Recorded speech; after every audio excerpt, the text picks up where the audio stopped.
Hello everyone, welcome to এমার্স point, তোমাদের ফিজিক্সের ওয়ান স্টপ ডেস্টিনেশন। আর আজকে আগের দিন গ্র্যাভিটেশনের ভিডিওটাতে তোমরা যথেষ্ট ভরে ভরে আমাকে সাপোর্ট দিয়েছো, যথেষ্ট সাকসেসফুল হয়েছে ভিডিওটা। তাহলে ওইটারই সেকেন্ড পার্ট আজকে গ্র্যাভিটেশন নিয়ে স্টার্ট করছি। আর আজকের টপিক হচ্ছে গ্র্যাভিটেশনাল অ্যাক্সেলারেশন। তাহলে দেরি কিসের, চলো ডিরেক্টলি জাম্প করা যাক। তাহলে স্টার্ট। দেখো, গ্র্যাভিটেশন অ্যাক্সেলারেশন যেটাকে আমরা বলি ছোট হাতের জি, স্মল জি, সেটা কি, সেটা নিয়ে কি হবে না হবে সেটা নিয়ে ডিটেলসে ডিসকাস করব। আজকে ভিডিওর টপিকই থাকবে, প্রথমে দেখব যে জি সেটা কি, সেটা কিভাবে এসছে, সেটার অন্য কি সব নাম রয়েছে, এবং তার সাথে সাথে করব ওটার ভরপুর ইলাস্ট্রেশনস, এবং তারপরে দেখব ফ্যাক্টরস অ্যাফেক্টিং জি, মানে গ্র্যাভিটেশন অ্যাক্সেলারেশন কোন কোন জিনিসের উপর ডিপেন্ড করে। তোমাদের বইতে বা নর্মালি যে টেক্সটগুলোতে তোমরা পড়েছো তার থেকে অনেক বেশি ডিটেলস থাকবে, কথা দিলাম। আর থাকবে ভরে ভরে এক্সাম্পলস। আর এই ভিডিওর নিচে ডেসক্রিপশনে সেকশানে তোমাদেরকে আমি দিয়ে দেবো কিছু ফ্রি ডিপিপিস, যেটা ডিরেক্টলি আমি দেখবো যে তোমরা কেমন কি রেসপন্স করেছো গুগল ফর্মে। তাহলে ডেফিনেটলি এই ভিডিওটা দেখার পরে তোমরা ওই কোয়েশ্চেনগুলোকে সলভ করবে নিজে থেকে, এবং আমি চেক করে দিতে পারবো। ওকে, আর কি করবে, আর ভিডিওটা পুরোটা মন দিয়ে দেখবে, এবং তোমাদের যা যা কিছু ডাউটস রয়েছে সেটা আমাকে কমেন্ট সেকশনে জানাবে। আমি ডেফিনেটলি তোমাদের রিপ্লাই ব্যাক করার চেষ্টা করব। ওকে, তাহলে start.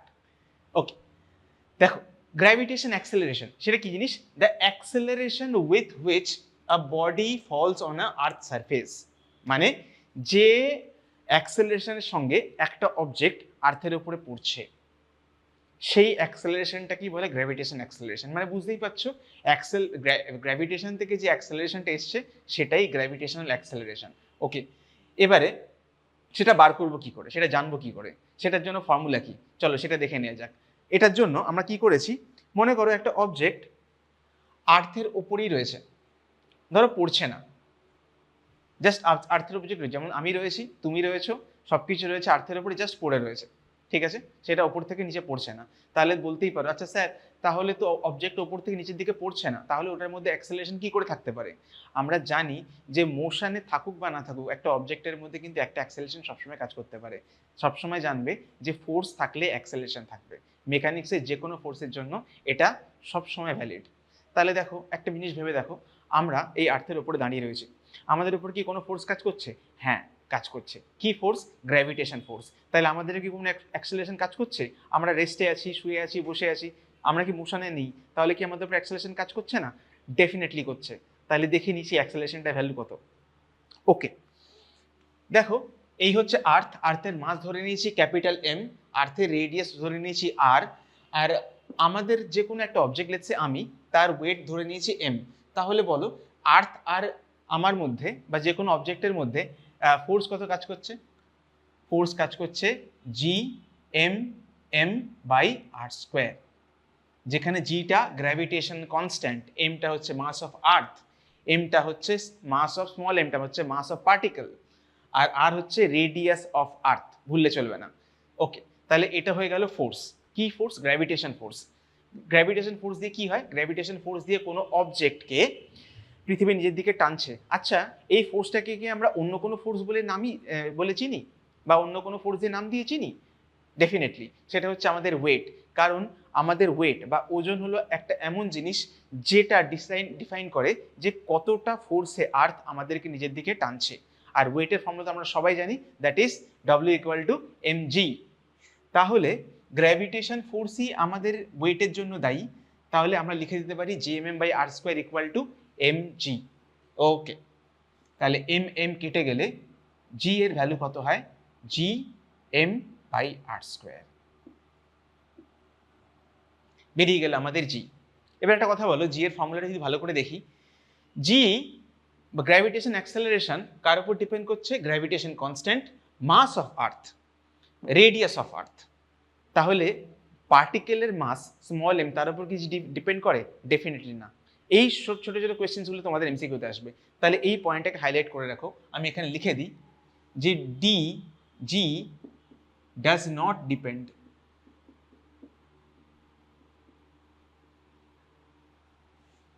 on mass of particle বা স্মল এম, তার উপর ডিপেন্ড করে না। তাহলে g equal to G M by R square. তাহলে কার উপর ডিপেন্ড করে? তাহলে ডিপেন্ড করে গ্র্যাভিটেশনাল কনস্ট্যান্ট, মাস আর রেডিয়াস। আচ্ছা, এই তিনটে জিনিস কি চেঞ্জ হতে পারে? প্রথম কথা, গ্র্যাভিটেশন অ্যাক্সেলারেশন, গ্র্যাভিটেশন কনস্ট্যান্ট, এটা তো কনস্ট্যান্ট, এটা চেঞ্জ হবেই না। মাস অফ আর্থ কি চেঞ্জ হতে পারে? ডেফিনেটলি না। রেডিয়াস অফ আর্থ চেঞ্জ হতে পারে? হতে পারে, বাট আপাতত ধরে নাও যে রেডিয়াসটা ফিক্স আর্থের। তাহলে আমি কি দেখতে পাচ্ছি যে গ্র্যাভিটেশন অ্যাক্সেলারেশন জি এর ভ্যালুটা কি কনস্ট্যান্ট না ভেরিয়েবল? Definitely constant. আমি জি এর ভ্যালু এখানে যদি লিখি জি ইকুয়াল টু gm/r², জি আমরা সবাই জানি 6.67 ইন্টু 10⁻⁻11, জানি এটা। মাস অফ আর্থ হচ্ছে 5.9 ইন্টু 10⁻24, আর রেডিয়াস অফ আর্থ হচ্ছে 64 কিলোমিটার্স। মনে রাখবে, এই ভ্যালুটা মনে রাখবে। আর্থের রেডিয়াস হচ্ছে 64 কিলোমিটার্স। 64 কিলোমিটার্সকে যদি তুমি মিটারে এক্সপ্রেস করো তাহলে অনেক বড় হয়ে যাবে, বাট সেটাকে আমরা মোটামুটি লিখতে পারি 6.4 ইন্টু 10⁻6 মিটার। ওকে, এইখানে যদি ভ্যালুসগুলো যদি বসিয়ে দিই তাহলে আমরা যেটা পাই সেটা হচ্ছে 9.81 মিটার পার সেকেন্ড স্কোয়ার। এটারও ইউনিট লিখব মিটার পার সেকেন্ড স্কোয়ার। তাহলে এইটাকেই আমরা রাফলি লিখি 9.8 মিটার পার সেকেন্ড স্কোয়ার। ওকে, আর যদি কোথাও রাউন্ড অফ করার প্রবলেম থাকে সেইখানে জি এর ভ্যালুকে আমরা মোটামুটি 10 ধরে নিই সিম্পলিসিটির জন্য, প্রবলেমটাকে আরও সিম্পল ফর্মে দেওয়ার জন্য। তোমরা যখনই যেখানে প্রবলেম করবে না কেন সেখানে জি এর ভ্যালু কখনো 9.8 হয়, কখনো 10 হয়। দেখবে ইন মোস্ট কেসেস দেখবে যে ওখানে অলরেডি মেনশন করে দেয় এক্সপ্লিসিটলি যে জি এর ভ্যালুটা 9.8 ধরতে হবে না 10 ধরতে হবে, সেটা বুঝে কিন্তু। ওকে, তাহলে এটা গেল জি এর ভ্যালু। আর জি কার উপর ডিপেন্ড করছে? এটা কনস্ট্যান্ট, বাদ দাও, মাস আর রেডিয়াসের উপরে। তাহলে জি কার উপর ডিপেন্ড করে? G depends on mass and radius of planet. যে প্ল্যানেট, জুপিটার হোক, আর্থ হোক, সেটার্ন হোক, মার্কারি হোক, যে কোনো প্ল্যানেট হোক না কেন, সেই প্ল্যানেটের রেডিয়াস আর মাসের উপর ডিপেন্ড করে। তার মানে প্রত্যেকটা প্ল্যানেটের জন্য জি এর ভ্যালু আলাদা। আমাদের আর্থের জন্য জি এর value 9.8 metre per second square. বোঝা গেল? চলো জি এর ওপর করে নিই কয়েকটা অ্যাপ্লিকেশনস। ওকে,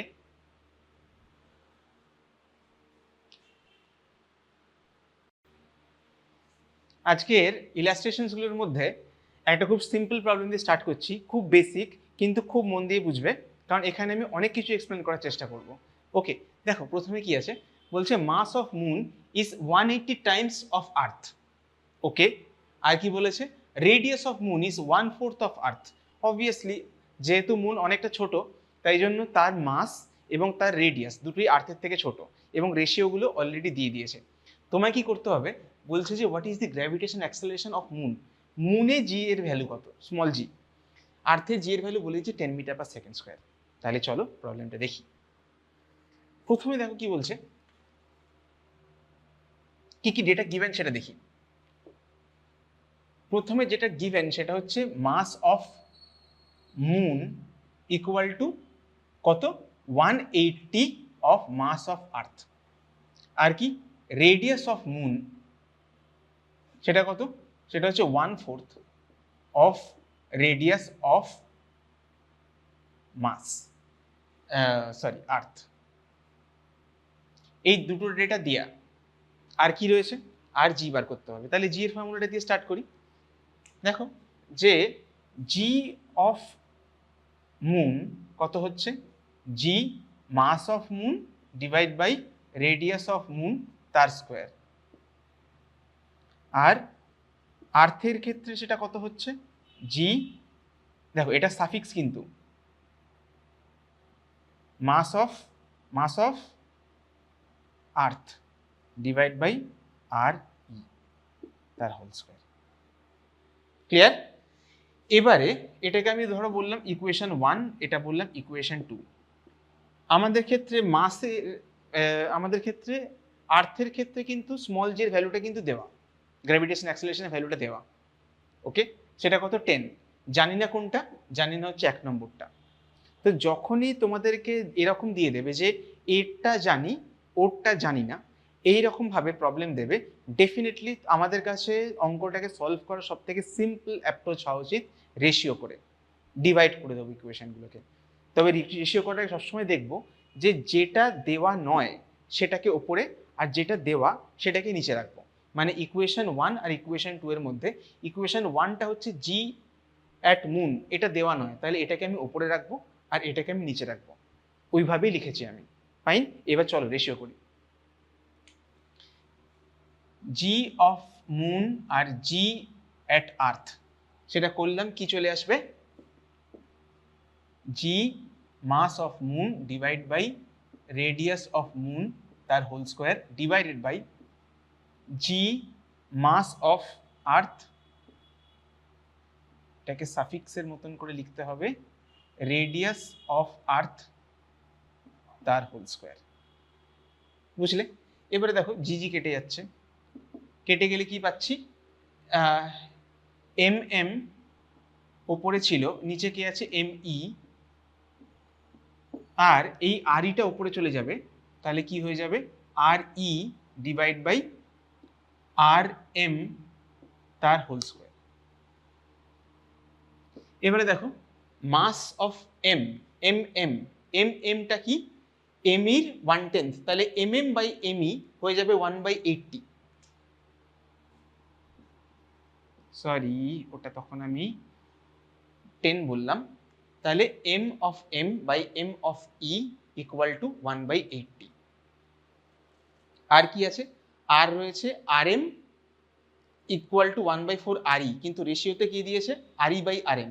তাহলে দেখো এখান থেকে তো বুঝতেই পাচ্ছি যে আর ই বাই আর এম সেটা কি হবে, সেটা হয়ে যাবে 4, তাই না? ক্রস মাল্টিপ্লাই করছি, R e by R M equal to 4। Fine, তাহলে দেখো ডেটাগুলো সব পেয়ে গেছি। তাহলে এটা কত হবে, এটা হবে 4 square. R e by R M equal to যদি 4 হয়, তাহলে R e by R m whole square মানে 4 স্কোয়ার। এবারে দেখি এটা কি হচ্ছে, 1/80 ইন্টু 16 5 মানে 1/5। এইবারে দেখো জাস্ট লিখবো G M by G E equal to, এটা জানি 1/5, তাহলে জি এমটা কত হবে, জি ই ডিভাইড বাই 5, মানে গ্র্যাভিটেশন অ্যাক্সেলারেশন তার আর্থের তার ডিভাইড বাই 5। আর দেখো ভ্যালু কত দিয়েছে, 10।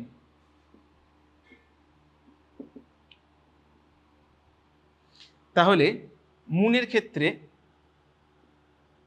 গ্র্যাভিটেশন অ্যাক্সেলারেশন কত হবে, 2। মানে ধরো কোনো একটা অবজেক্ট, তার ওয়েট যদি এখানে হয় 10 কিলো, ওখানে হয়ে যাবে তার 1/5 মানে 2 কিলো, মানে তাই জন্যই নিজেকে হালকা ফিল করবে। ওকে, এটা খুব সিম্পল এন্ড বেসিক প্রবলেম ছিল, আশা করি বুঝতে পেরেছো। পরে এগুলো একটু ধীরে ধীরে ডিটেলসে যাব, তারপরে ফ্যাক্টরস অফ গ্র্যাভিটেশন অ্যাক্সেলারেশন সেটা কমপ্লিটলি ধীরে সুস্থে বুঝবো। ওকে, তাহলে চলো করে নিই পরের ইলাস্ট্রেশনসগুলো।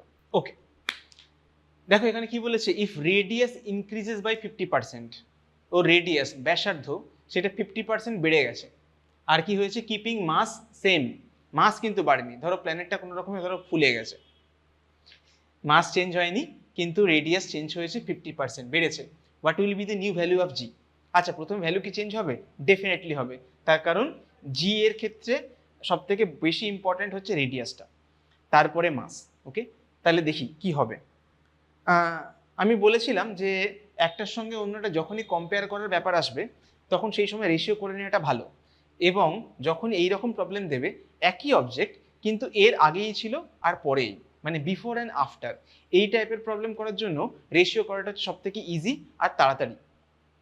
দেখো আগে রেডিয়াস কত ছিল, ধরো রেডিয়াস ছিল আর, এখন বেড়েছে 50%, তাহলে বিফোর আর আফটার, আফটার কত হবে, রেডিয়াস এখন কত হবে, যা ছিল তার সঙ্গে 50% বেশি,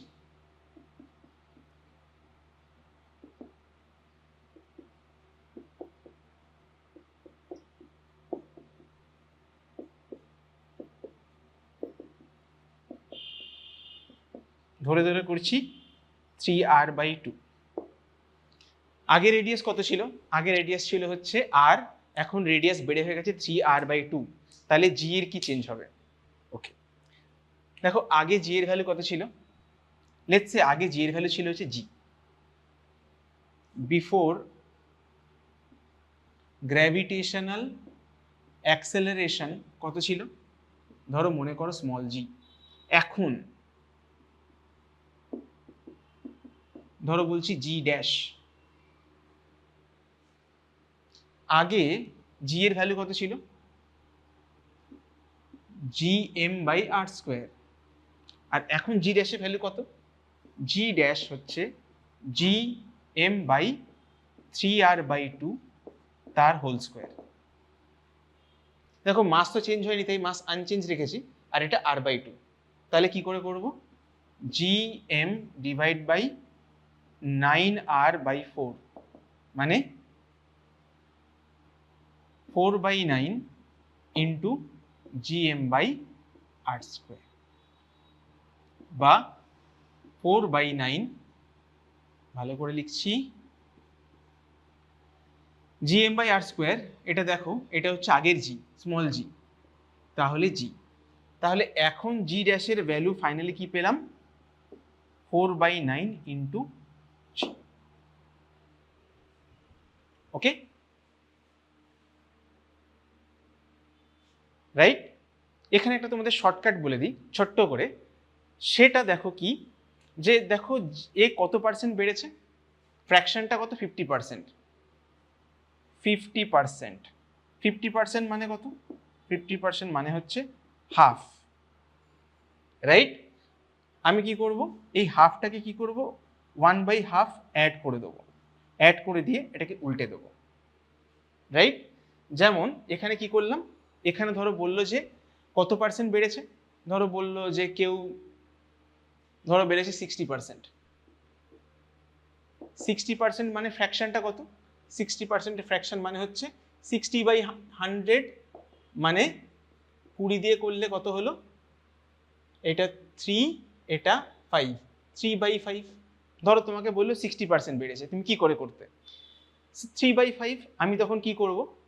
লিখবো যে g dash equal to g divide by 1 plus 3/5 তার হোল স্কোয়ার।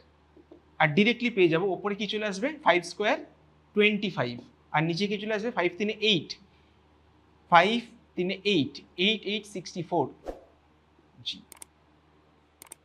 বুঝলে? এটাকে আরেকটা স্টেপ করে দিলে হয়তো ভালো হবে তোমাদের জন্য বুঝতে। জি বাই 8/5 হোল স্কোয়ার, মানে 25/64 জি। শেষ।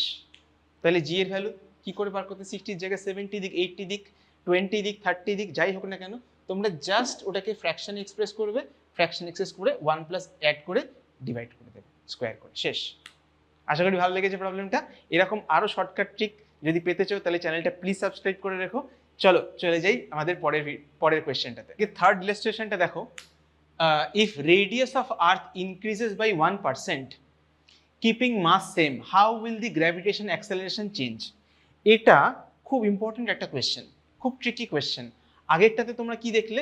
কত পার্সেন্ট চেঞ্জ হচ্ছে? 50% চেঞ্জ হয়েছে, বা সেটাকে ধরো করতে পারলাম 60% চেঞ্জ, 70%, 30%, 20%, ডাবল হয়ে গেল, 3 টাইমস হয়ে গেল, সেগুলো সব করতে পারবো আমরা। কিন্তু যখন দিয়ে দেবে 1% চেঞ্জ, তখন সেইখানে গিয়ে পুরো জিনিসটা করতে কিন্তু অনেকটা সময় লাগবে। এই সমস্ত জায়গাতে আমরা কি করব? আমরা একটা শর্টকাট ট্রিক ইউজ করব। কি শর্টকাট ট্রিক? চলো দেখছি। এখানে দেখো জি ইকুয়াল টু আমি লিখতে পারি G M by R square. Okay, তাহলে আমি যদি একে ডিফারেন্সিয়েট করি কি পাবো বলো তো? ডিজি ইকুয়াল টু, জি কে ডিফারেন্সিয়েট করলে জি, আর জিএম কে ডিফারেন্সিয়েট করলে জিএমই হবে তলায় আর স্কোয়ার। আর স্কোয়ারের জায়গায় কি লিখতে পারি? r⁻², লিখতে পারি r⁻³ ইন্টু কি হবে? n into r⁻n-1, right? তাহলে -2। বুঝলে কি করে করলাম? আর এর ফর্মুলাটা কি ছিল? ফর্মুলাটা হচ্ছে x to the power n কে ডিফারেন্সিয়েট করলে কি পাই, আমি পাই n into x to the power n minus one. মানে প্রথমে পাওয়ারটা বসবে এখানে, আর এর পাওয়ার কত, দেখো আর নিচে আছে, আর এর পাওয়ারটা হচ্ছে -2, আর তারপরে কি করলাম, তারপরে পাওয়ার যা ছিল তার থেকে n মাইনাস ওয়ান, মানে -2 -1। আচ্ছা, এটাকে এইভাবে লিখে দিই, তাহলে বুঝতে আরো সুবিধা হবে, অনেকে বুঝতেই পেরে যাবে।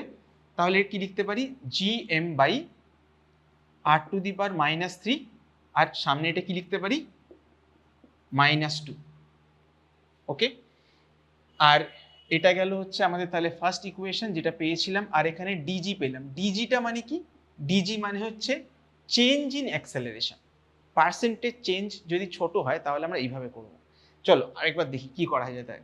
তাহলে আমি যদি 2/1 করি তাহলে কি হয়ে যাবে, ডিজি ডিভাইড বাই জি, আর সেটা কত আসছে, সেটা দেখো উপরে আসছে -2 gm by r to the power -3, আর এখানে কি gm divide by r square, সেটাকে লিখতে পারি r টু দি পাওয়ার -2।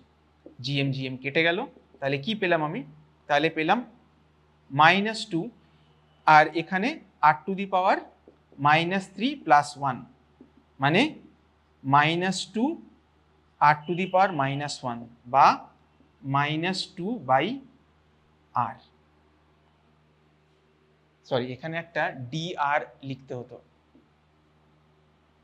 কারণ r কে ডিফারেন্সিয়েট করেছি।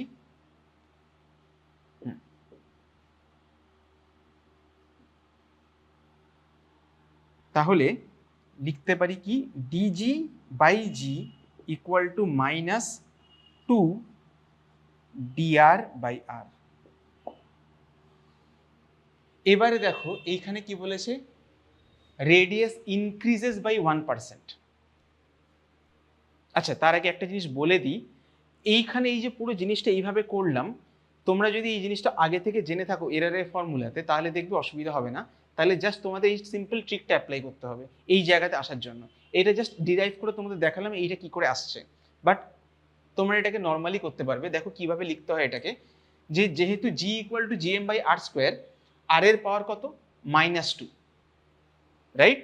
সবসময় জানবে এ পাওয়ার বিকামস কোএফিশিয়েন্ট, মানে পাওয়ারটা সহগ হয়ে যাবে। এখানে আর এর পাওয়ার কত, -2। কেন -2, কারণ এটা নিচে রয়েছে। যদি ওপরে আর স্কোয়ার থাকে তাহলে হতো আর এর পাওয়ার 2, যেহেতু নিচে রয়েছে আর এর পাওয়ার -2। তাহলে যেহেতু আর এর পাওয়ার -2, সবসময় জানবে যে d g by G equal to -2 dr by r। সবসময় যদি আর এর পাওয়ার এখানে 2 এর জায়গায় 3 থাকতো, মানে টোটালে আর এর পাওয়ার যদি -3 হতো, তাহলে এখানে 2 এর জায়গায় কি চলে আসতো, 2 এর জায়গায় 3 চলে আসতো। ঠিক আছে, ফাইন, বুঝতে পারছো। যদি এখানে আর স্কোয়ারের জায়গায় শুধু আর থাকতো, মানে আর এর পাওয়ার -1 হতো, তাহলে এখানে -2 এর জায়গাতে -1 হয়ে যেত। এইভাবে ফর্মুলাটা কাজ করে, এররের ফর্মুলা। এটা কখন ইউজ করব, যখন এই পার্সেন্টেজের প্রবলেম থাকবে। আর পার্সেন্টেজের প্রবলেম মানে কতটা ছোট প্রবলেম, 10% থেকে ছোট। যদি 10% থেকে ছোট চেঞ্জ হয় তাহলে ফর্মুলাটা অ্যাপ্লাই করতে পারবো। আর যদি এটা জেনে থাকো, এইটার মতন শর্টকাট আর নেই, এটা দারুণ শর্টকাট। দেখো এই প্রবলেমটাকে এক লাইনে হয়ে যাবে। কি বলেছে, ইনক্রিজেস বাই 1%, তাহলে রেডিয়াস চেঞ্জ হচ্ছে, রেডিয়াস চেঞ্জ হওয়া মানে dr বাই r, এটা চেঞ্জ হওয়া কত পার্সেন্ট, 1%। তাহলে এটা কি হয়ে যাবে,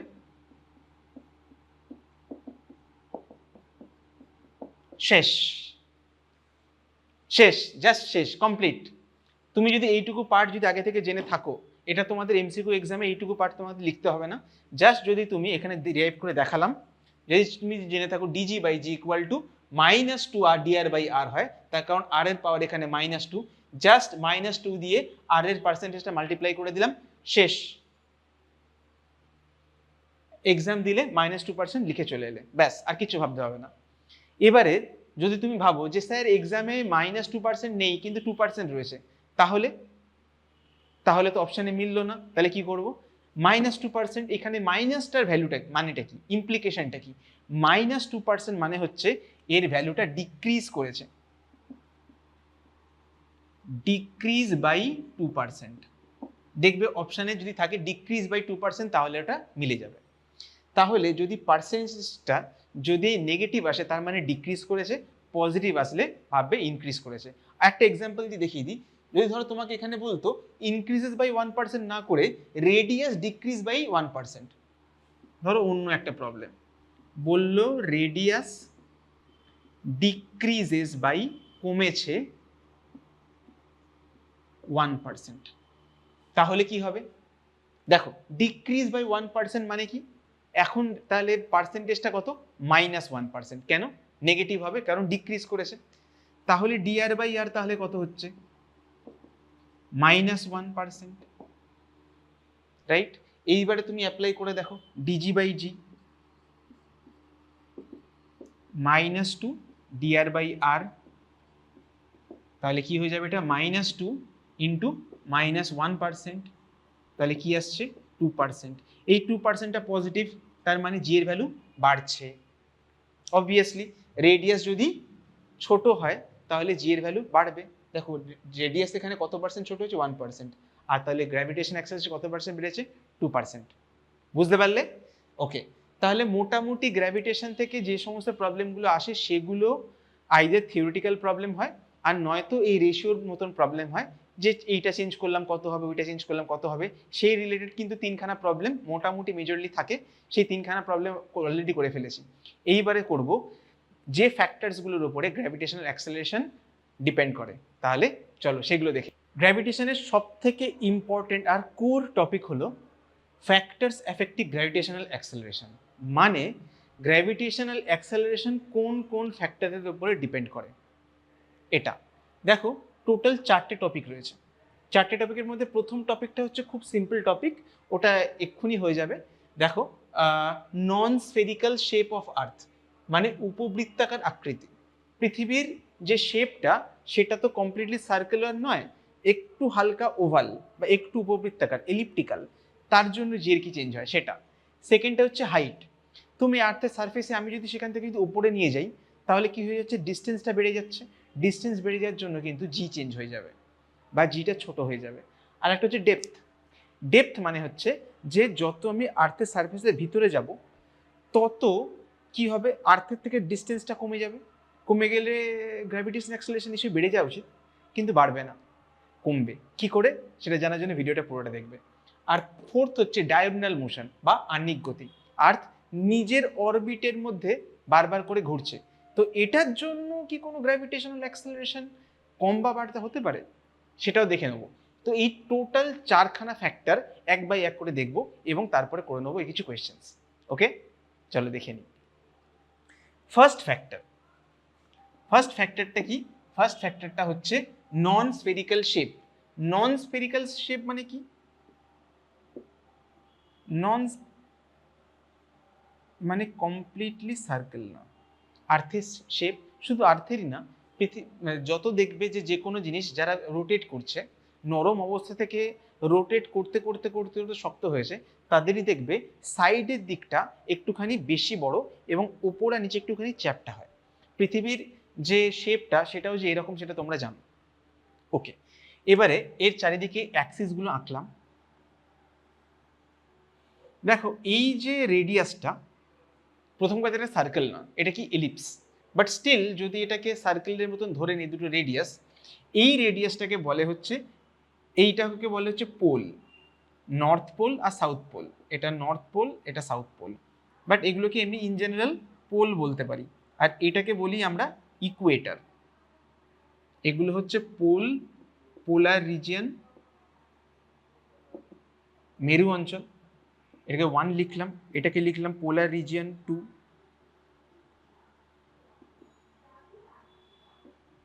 মেরু অঞ্চল। আর এইটাকে বলে হচ্ছে ইকুয়েটোরিয়াল রিজিয়ন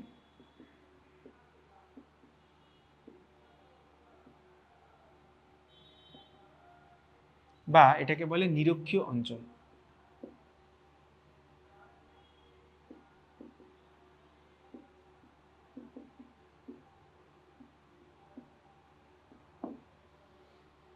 ফাইন।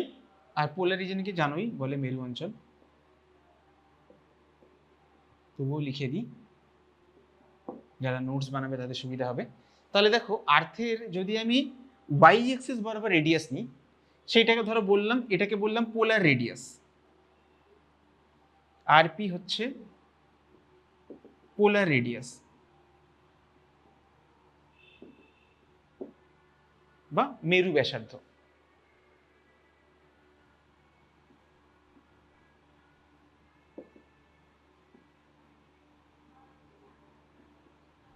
আর এই দিকটা বরাবর যদি রেডিয়াসটা নিই, সেটা হচ্ছে আর ই নিলাম, আর ই, ই ফর ইকুয়েটার, এটাকে বললাম আমি ইকুয়েটোরিয়াল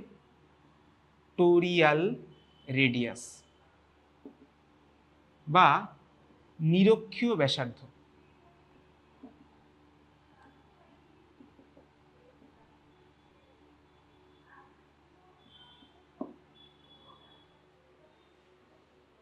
তাহলে বুঝলে। এবার একটা জিনিস দেখো, নিশ্চয়ই বুঝতে পারছো যে আর্থ যেহেতু ওপর নিচে একটু চ্যাপ্টা, তাই সাইড থেকে একটুখানি বেশি ফোলা লাগবে। তাহলে এই দিকে রেডিয়াসটা নিশ্চয়ই এর থেকে ছোট, মানে R e is greater than R p. Equator বরাবর নিশ্চয়ই রেডিয়াসটা বড় আর পোল বরাবর রেডিয়াসটা ছোট। যেহেতু আর্থের শেপটা ইউনিফর্ম নয়, তাহলে আমি যদি দুটো পয়েন্ট নিই, ধরো এটা হলো 0.1, এটা হলো 0.2, দুটো পয়েন্টে কি রেডিয়াস সেম হবে? না। তাহলে দুটো পয়েন্টে কি জি এর ভ্যালু সেম হবে? না, কারণ আমরা জানি g equal to G M by R square. এখানে রেডিয়াসের সঙ্গে জি এর কি সম্পর্ক? Square of inversely proportional, right? তাহলে যেখানে আরটা বড় সেখানে জিটা ছোট, আর যেখানে আরটা বড় সেখানে জিটা ছোট, ইনভার্সলি প্রপোর্শনাল। তাহলে ইকুয়েটর বরাবর রেডিয়াসটা বড়, তাহলে এখানে জিটা কি হবে? ছোট হবে। আর পোল বরাবর রেডিয়াসটা ছোট, তাহলে এখানে জিটা বেশি হবে। তাহলে বুঝতে পারছো যে আর্থের এই যে ইলিপ্টিক্যাল শেপের জন্য একই সারফেসের উপরে দুটো আলাদা জায়গাতে কিন্তু আমি আলাদা আলাদা জি এর ভ্যালু পাচ্ছি, একটা জায়গায় কম, একটা জায়গাতে বেশি। তাহলে আমি কি দেখলাম যে ইকুয়েটর আর পোলের মধ্যে কোথায় জি এর ভ্যালুটা বেশি? জি এর ভ্যালুটা হচ্ছে পোলে বেশি। তার মানে আমি ইকুয়েটর থেকে যদি হাঁটতে হাঁটতে হাঁটতে হাঁটতে যদি পোলের দিকে গিয়ে পৌঁছাই, তাহলে সেখানে গিয়ে কি দেখব? সেখানে গিয়ে দেখব যে আমার ওখানে জি বেশি, তাই জন্য আমার ওয়েটটা ওখানে বেশি। ক্লিয়ার? এই ফ্যাক্টরটা খুব ছোট্ট এবং এখানে কোনো রকমের নিউমেরিক্যাল আসে না। আমরা এবার করে নেব আমাদের সেকেন্ড টপিকটা। তাহলে চলো, সেকেন্ড ফ্যাক্টর সেটা হচ্ছে height, one of the most important factors. Height কি হচ্ছে? হাইটে দেখো, আমি দুটো পয়েন্ট নিলাম, একটা হচ্ছে আর্থের সারফেসে, এখানে ডিস্টেন্সটা কত? এখানে ডিস্টেন্সটা হচ্ছে আর। আর একটা কি করছি আমি? আমি এইচ হাইটে চলে যাচ্ছি, মানে অবজেক্টটা চলে যাচ্ছে এখন এখানে। দুটো জায়গার মধ্যে কম্পেয়ার করব। ফাইন। ধরো প্রথমে অ্যাট সারফেস, ভূপৃষ্ঠের ওপরে, অ্যাট সারফেস, সারফেসের ওপরে জি এর ভ্যালু কত হয়?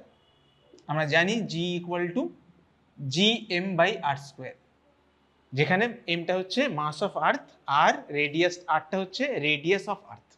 ওকে, এবারে আমি কি দেখব? আমি দেখব যে ওই জায়গাতে এই পয়েন্টে তো হয়ে গেল আমার জি, এই পয়েন্টে হচ্ছে জি ড্যাশ, ওই পয়েন্টে হচ্ছে জি ড্যাশ। তাহলে জি ড্যাশ কত হবে? At height h, g dash কত হবে? জি ড্যাশ হবে G M by distance square. Distance কিসের ডিস্টেন্স? সেন্টার থেকে এই পয়েন্টটার ডিস্টেন্স। ডিস্টেন্সটা কত? ডিস্টেন্সটা হচ্ছে r equal to R plus h. Okay, এই পয়েন্ট থেকে এই পয়েন্ট সারফেস, সারফেস আর এই হাইটটা টোটাল হয়ে গেল আর প্লাস এইচ। ফাইন। তাহলে এখানে কি লিখবো? এখানে লিখবো আর প্লাস এইচ হোল স্কোয়ার। তাহলে আমি পেয়ে গেলাম জি ড্যাশ। এবারে আমি দেখতে চাইছি যে জি ড্যাশ জি এর থেকে কতটা আলাদা, কতটা চেঞ্জ হলো। তাহলে কি করব?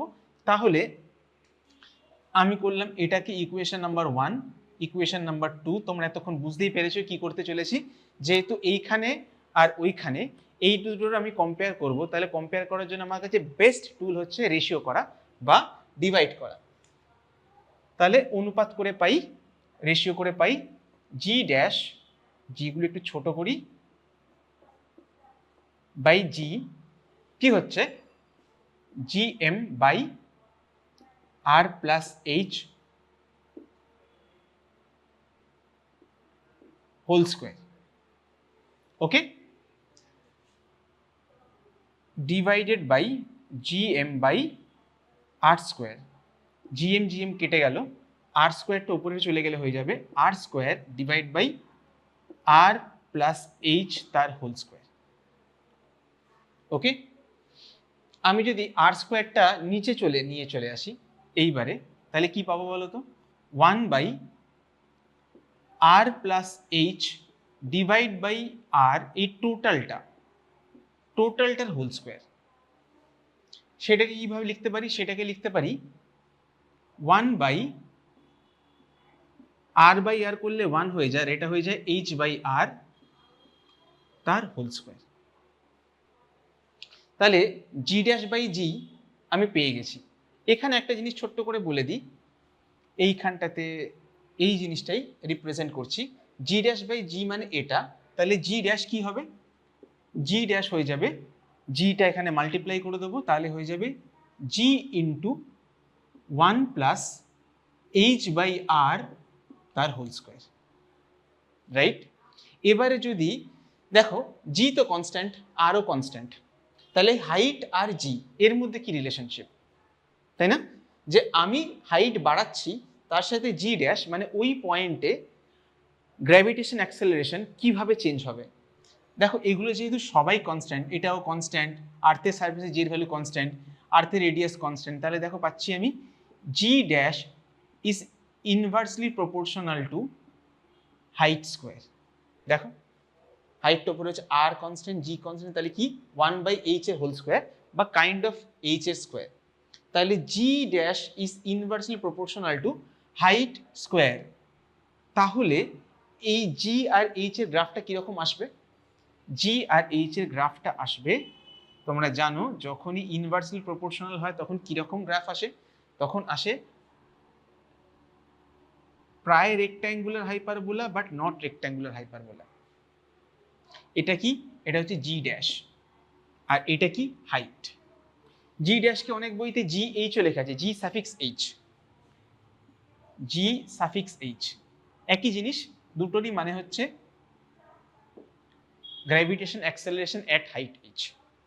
ক্লিয়ার? তাহলে দেখো জি আর এইচ এর মধ্যে রিলেশনশিপটা আমি পেয়ে গেছি।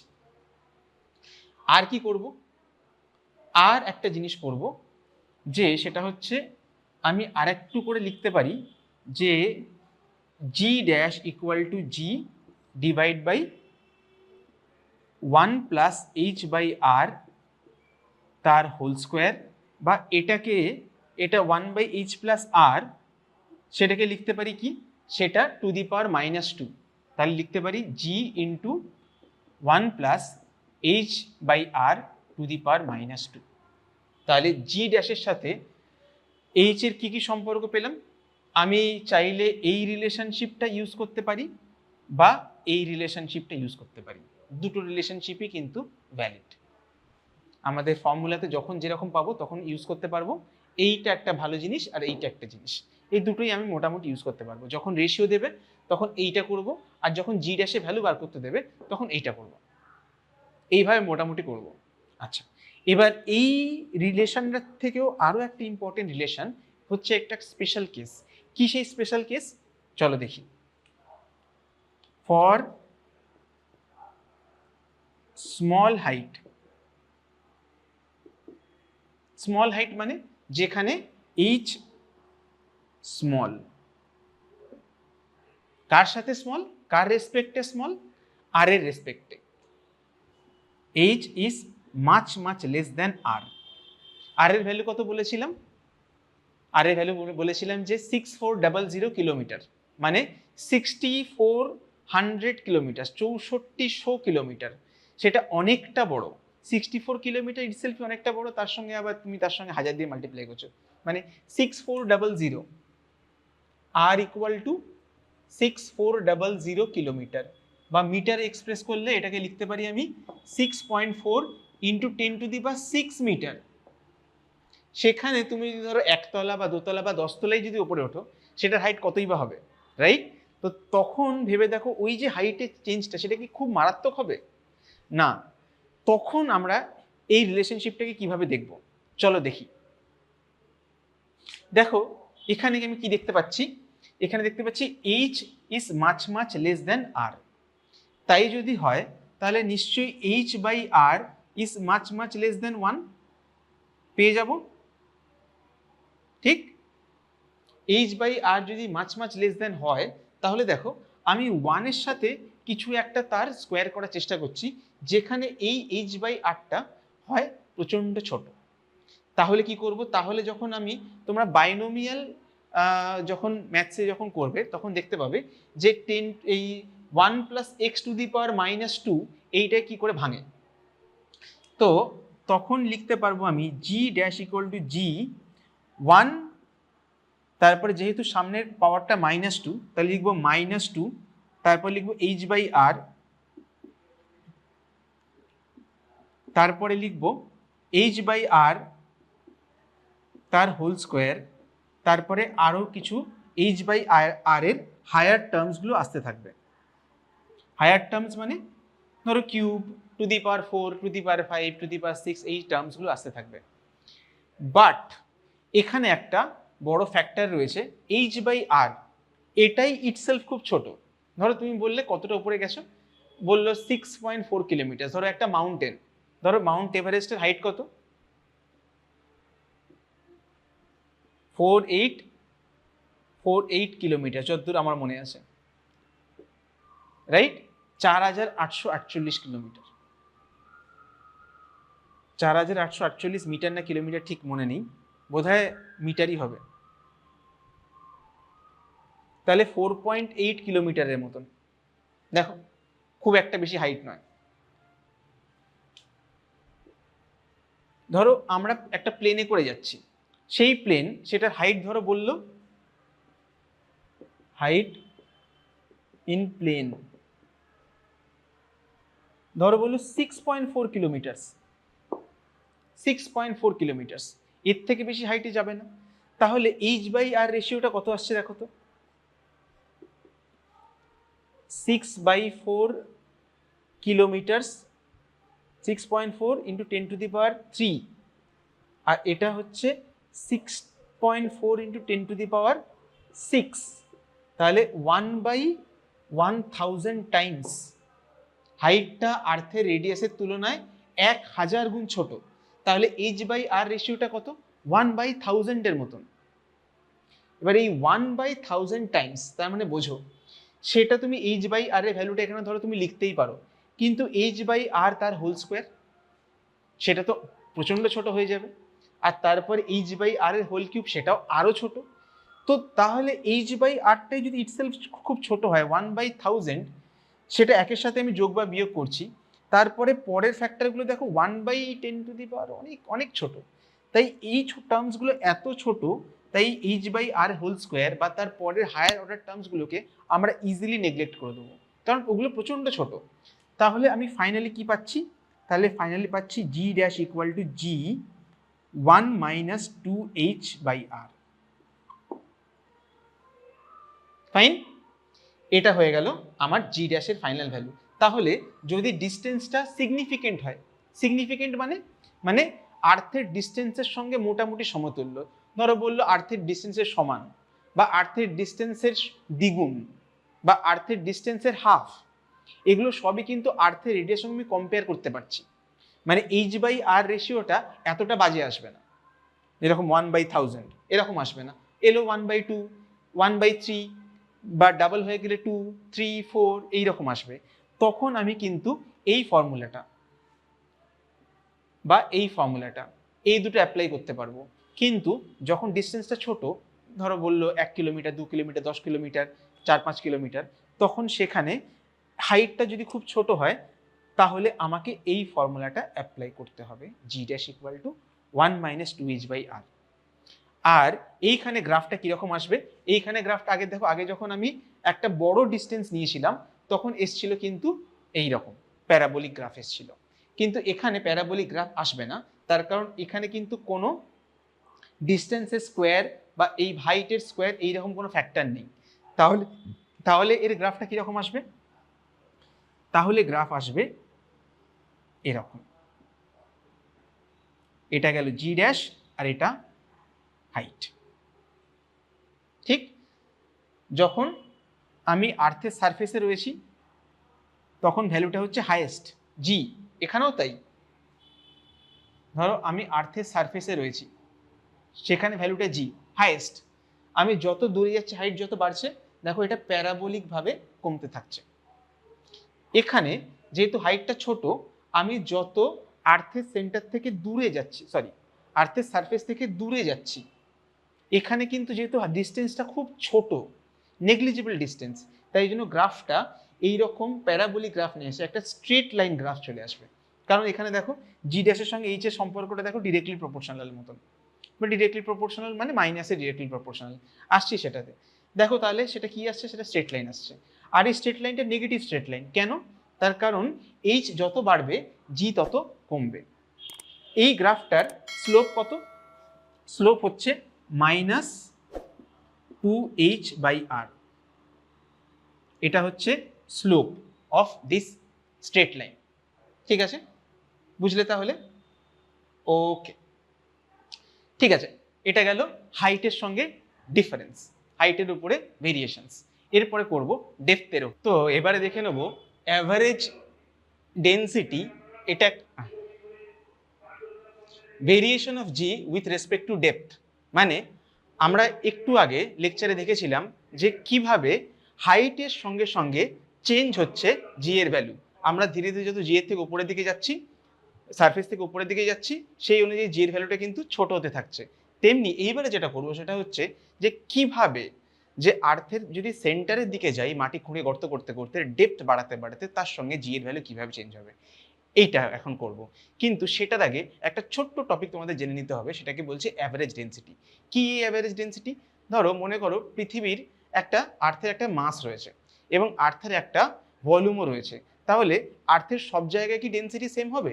না, যত আমরা ভিতরের দিকে যাব তত ডেন্সিটি কমতে থাকবে। তার কারণ ভিতরে স্টেটটা হচ্ছে আরো মোল্টেন স্টেট, মানে আরো লিকুইড স্টেটে রয়েছে। ঠিক, আর বাইরের স্টেটটা, সেটাকে ক্রেস্ট বলে, বাইরের যে ইয়েটা লেয়ারটা, সেটা আরো বেশি তোমাদের থিক এবং আরো বেশি ঘন, আরো ডেন্স। তাহলে আমাদের এই পরের ক্যালকুলেশনটা করতে গেলে আমাদের একটা ছোট্ট অ্যাজাম্পশন নিতে হবে যে আর্থের ডেন্সিটি কিন্তু ইউনিফর্ম, মানে সারফেসের ওপরে এবং আর্থের সেন্টারে সব জায়গায় একটা ইউনিফর্ম মোটামুটি ডেন্সিটি আমরা ক্যালকুলেট করে নেব। করে নেয়ার পরে বাকি ক্যালকুলেটটা করতে পারবো। তাহলে দেখে নিই অ্যাভারেজ ডেন্সিটিটা কি জিনিস। দেখো আমরা জি ইকুয়াল টু পড়েছি gm/r²। ঠিক, আচ্ছা, এবার তখন এখানে মাসটা চলে আসছে। এই মাসের জায়গাতে আমরা কি লিখবো? আমরা ডেন্সিটিকে আনার চেষ্টা করব। দেখো ডেন্সিটি বা ঘনত্ব রো ইকুয়াল টু আমরা কি লিখতে পারি? মাস বাই ভলিউম, রাইট? ভর বাই আয়তন। তাহলে আমরা মাসকে কি লিখতে পারি? মাস লিখতে পারি ডেন্সিটি ইন্টু ভলিউম। এবার আর্থের যদি ডেন্সিটি, যদি রো, সেটাকে যদি আমি ফিক্সড ধরে নিই, তাহলে এবার আমাকে বার করতে হবে ভলিউম। ভলিউমটা কি? ভলিউমটা হচ্ছে 4/3 পাই আর কিউব। যেখানে আমি ধরে নিচ্ছি আর্থের ইয়েটা, ভলিউমটা মোটামুটি একটা স্ফেরিক্যাল, একটা মোটামুটি গোলাকার একটা আয়তন। তাহলে তার ভলিউম কি হয়? 4/3 পাই আর কিউব হয়। এবং আর্থটা কি? আর্থ হচ্ছে আর্থের রেডিয়াস। তাহলে সেই জিনিসটা একবার এখানে পুট করে দেখব। তাহলে জি ইকুয়াল টু লিখবো, জি মাসের জায়গাতে লিখবো rho into 4/3 pi R cube divided by লিখবো r²। তাহলে কেটে যাবে আর আমি পাবো G equal to G rho 4/3 pi R. তাহলে এই অবস্থাতে যদি আমাদের ডেন্সিটিটা বার করতে হয়, ডেন্সিটিটা কত হবে? ডেন্সিটি হবে 3g ডিভাইডেড বাই 4g পাই আর। এই হয়ে গেল আর্থের ডেন্সিটি। এবারে তুমি জানো জি এর ভ্যালু কত? জি এর value 9.8 metre per second square. তাহলে জি জানি। ক্যাপিটাল জি 6.67 ইন্টু 10⁻⁻11। রেডিয়াস কত হয়? রেডিয়াস হয় 6.4 ইন্টু 10⁻6 মিটার। এটা কত হয়? এটা তোমরা ইউনিট তোমরা জানো, এটা ইউনিট কি ছিল? Newton metre square divide by KG square. তাহলে এই ভ্যালুসগুলো যদি আমি পুট করে দিই ইকুয়েশানে, তাহলে এটার ভ্যালু রাফলি চলে আসে 5500 কেজি পার মিটার কিউব। তাহলে আর্থের একদম বাইরের সারফেস থেকে যদি সেন্টার অবধি একটা অ্যাভারেজ ডেন্সিটি আমরা মোটামুটি তুলনা করে নিই, তাহলে সেই অ্যাভারেজ ডেন্সিটি কত হচ্ছে? 55500 KG per metre cube, 5500 KG per metre cube. এটা হয়ে গেল অ্যাভারেজ ডেন্সিটি। এবারে এই অ্যাভারেজ ডেন্সিটিটা কাজে লাগিয়ে আমরা দেখব যে ডেপথের সাথে সাথে কিভাবে জি এর ভ্যালুটা চেঞ্জ হয়। ওকে, করে নিলাম এটা আমাদের আর্থ, এটা তার সেন্টারে কমপ্লিট মাসটা রয়েছে এম, আর তার রেডিয়াসটা হচ্ছে আর। এই হচ্ছে রেডিয়াস। এবার আমি একটা টানেল খুললাম, গর্ত, তার ডেপথ হচ্ছে ধরে নিলাম ডি, ফাইন। আর এইখানটাতে রয়েছে আমাদের এই অবজেক্টটা, যেই অবজেক্টটার রেসপেক্টে আমরা গ্র্যাভিটেশনাল অ্যাক্সেলারেশন বা জি বার করব, রাইট? তাহলে এইভাবে কি করে বার করা যায়? প্রথম কথা বলি যে গ্র্যাভিটেশন ল সবসময় কিভাবে আমরা করি, কিভাবে আমরা ডিফাইন করি, যে হয় সারফেসের উপরে বা সারফেস থেকে দূরে অবজেক্টের ভিতরে গিয়ে কি করে গ্র্যাভিটেশন ক্যালকুলেট করতে হয়, এটা গ্র্যাভিটেশন লয়ের স্কোপেরই বাইরে। তাহলে কি আমরা বার করতে পারবো না? তাহলে আমরা একটা নতুন টেকনিক লাগাবো। সেই টেকনিকটা কি? আমরা ধরে নেব যে এই অবজেক্টটা যেখানে রয়েছে সেই অবজেক্টটা একটা আর্থের ভিতরে একটা ছোট প্ল্যানেট রয়েছে, তার উপরে রয়েছে। মনে করো যে ডি ডেপথের ভিতরে একটা ছোট প্ল্যানেট রয়েছে, ডিমের ভিতরে যেরকম কুসুম থাকে সেরকম ধরে নিতে পারো, যে স্ফিয়ার উইদিন এ স্ফিয়ার, ঠিক আছে, গোলকের ভিতরে গোলক। তাহলে দেখো অবজেক্ট এখন কোথায় রয়েছে? অবজেক্ট একটা ছোট প্ল্যানেটের ভিতরে রয়েছে। এই ছোট প্ল্যানেটটার রেডিয়াস কত? দেখো এই পুরোটা যদি আর হয়, এইটুকু যদি ডি হয়, তাহলে এটা কি হয়ে যাবে? আর মাইনাস ডি। এই প্ল্যানেটটার রেডিয়াস হবে আর মাইনাস ডি। এবারে যেহেতু আমরা ইউনিফর্ম ডেন্সিটি পড়ে ফেলেছি, তাহলে আমরা কি করব? এই ছোট প্ল্যানেটটার মাস বার করতে পারবো অবভিয়াসলি, যেহেতু আমি এর বাইরে এই পুরো মাসটাকে আমি ডিসকার্ড করে দিচ্ছি, রাখছি না, ধরছি না, কারণ আমি আর্থের কথা ভাবছি না। আমি ভাবছি আর্থের মধ্যে থাকা এই ছোট্ট প্ল্যানেটটা, যার সারফেসের উপরে এই অবজেক্টটা রয়েছে, সেই অবজেক্টটার কথা। বুঝতে পারছো? অসুবিধা নেই। তাহলে আমাকে সেই প্ল্যানেটের ডেন্সিটি ভাবতে হবে। সেই প্ল্যানেটের ডেন্সিটি আর আর্থের ডেন্সিটি একই, তার কারণ আমি আর্থের ভিতরে ইউনিফর্ম ডেন্সিটি ধরে নিয়েছি। তাহলে এখন আমি কি লিখতে পারি? তাহলে এখন আমি লিখব যে জি ড্যাশ কি, যে এই ছোট প্ল্যানেটের উপরে এইখানে যে অবজেক্টটা রয়েছে যার মাস এম, তার জন্য ভাবছি জি ড্যাশ কি হয়? জি ড্যাশ আমরা জানি G M by R square, ঠিক। কিন্তু এখানে আমি কি ভাববো? ধরে নেবো যে এই প্ল্যানেটটার মাস হচ্ছে, ভিতরে প্ল্যানেটটার মাস হচ্ছে এম ড্যাশ, আর তার রেডিয়াস হচ্ছে স্মল আর। তাহলে এখানে আমাকে কি লিখতে হবে? G M dash divide by R square, fine. আশা করি বুঝতে পারছো। তাহলে জি এর ভ্যালু কত হবে? জি এম ড্যাশ মানে কি? এক্ষুনি তোমাদের বলেছি মাস মানে কি? Density into volume. তাহলে ডেন্সিটিটা আগে লিখবো, তারপরে লিখবো ভলিউম দিয়ে মাল্টিপ্লাই করে দেবো। তাহলে ধরে নাও আর্থের ডেন্সিটি হচ্ছে রো, আর এর ভলিউম হচ্ছে ভি ড্যাশ, আর এর রেডিয়াস তো আর স্কোয়ার লিখছি। তারপরে কি করব? জি এর জায়গায় জি, রো এর জায়গায় রো, আর হচ্ছে ভি ড্যাশ মানে কি? ছোট আর্থের ভলিউমটা। ছোট আর্থের ভলিউম কার উপর ডিপেন্ড করবে? তার রেডিয়াসের উপরে। তাহলে আমি এখানে ভলিউমের জায়গায় লিখতে পারি 4/3 pi R minus D whole cube, কারণ এই ছোট্ট প্ল্যানেটটা তার radius R minus D, divided by কি? R square. আরটা কি? আর মাইনাস ডি তার হোল স্কোয়ার। তাহলে এটা কি হয়ে যাবে? ক্যান্সেল হয়ে গেল। তাহলে আমি কি পেয়ে গেলাম?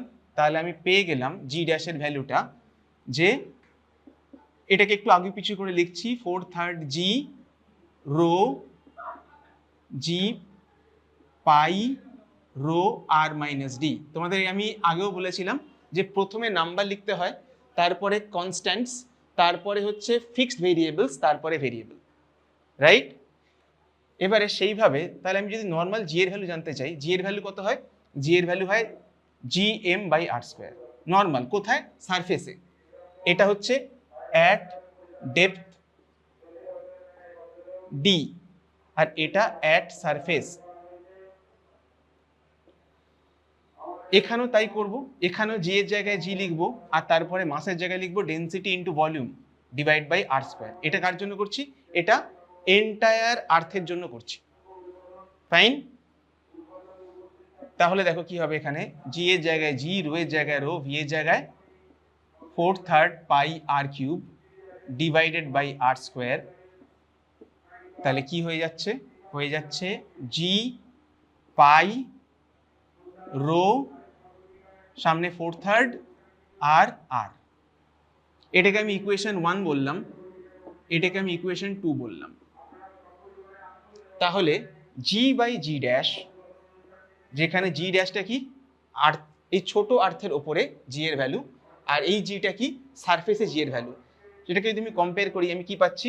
ওপরে পাচ্ছি 4/3 পাই জি রো আর মাইনাস ডি, আর নিচে কি পাচ্ছি? 4/3 পাই জি রো আর।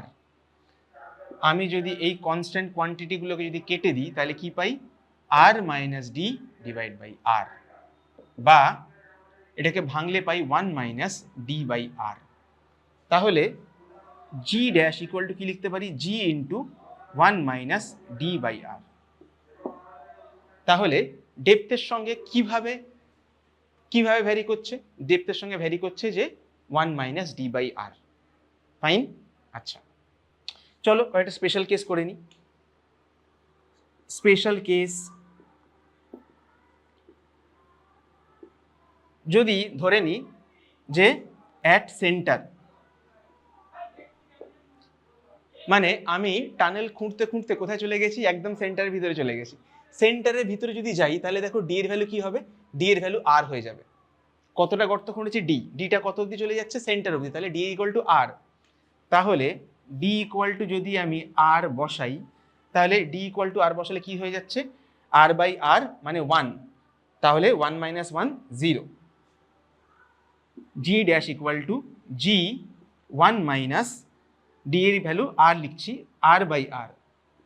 তাহলে আর বাই আর মানে হচ্ছে 1, তাহলে 1 মাইনাস 1 0।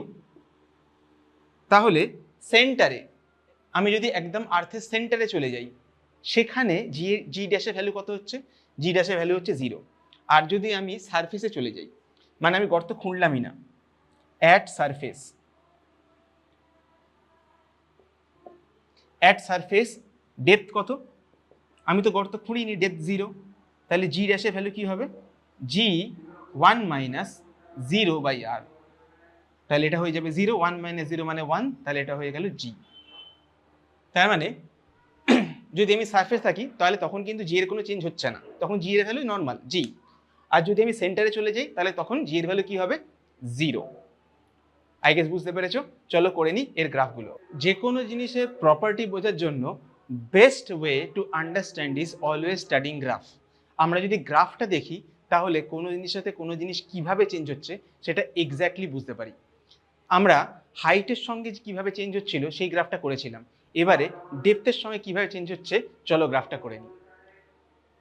দেখো আমরা কি ফর্মুলা পেলাম? G dash equal to g 1 minus D by R, এটা ছিল ফর্মুলা। এটাকে যদি আমি ভাঙি, কি পাচ্ছি? G dash equal to g minus g d by আর।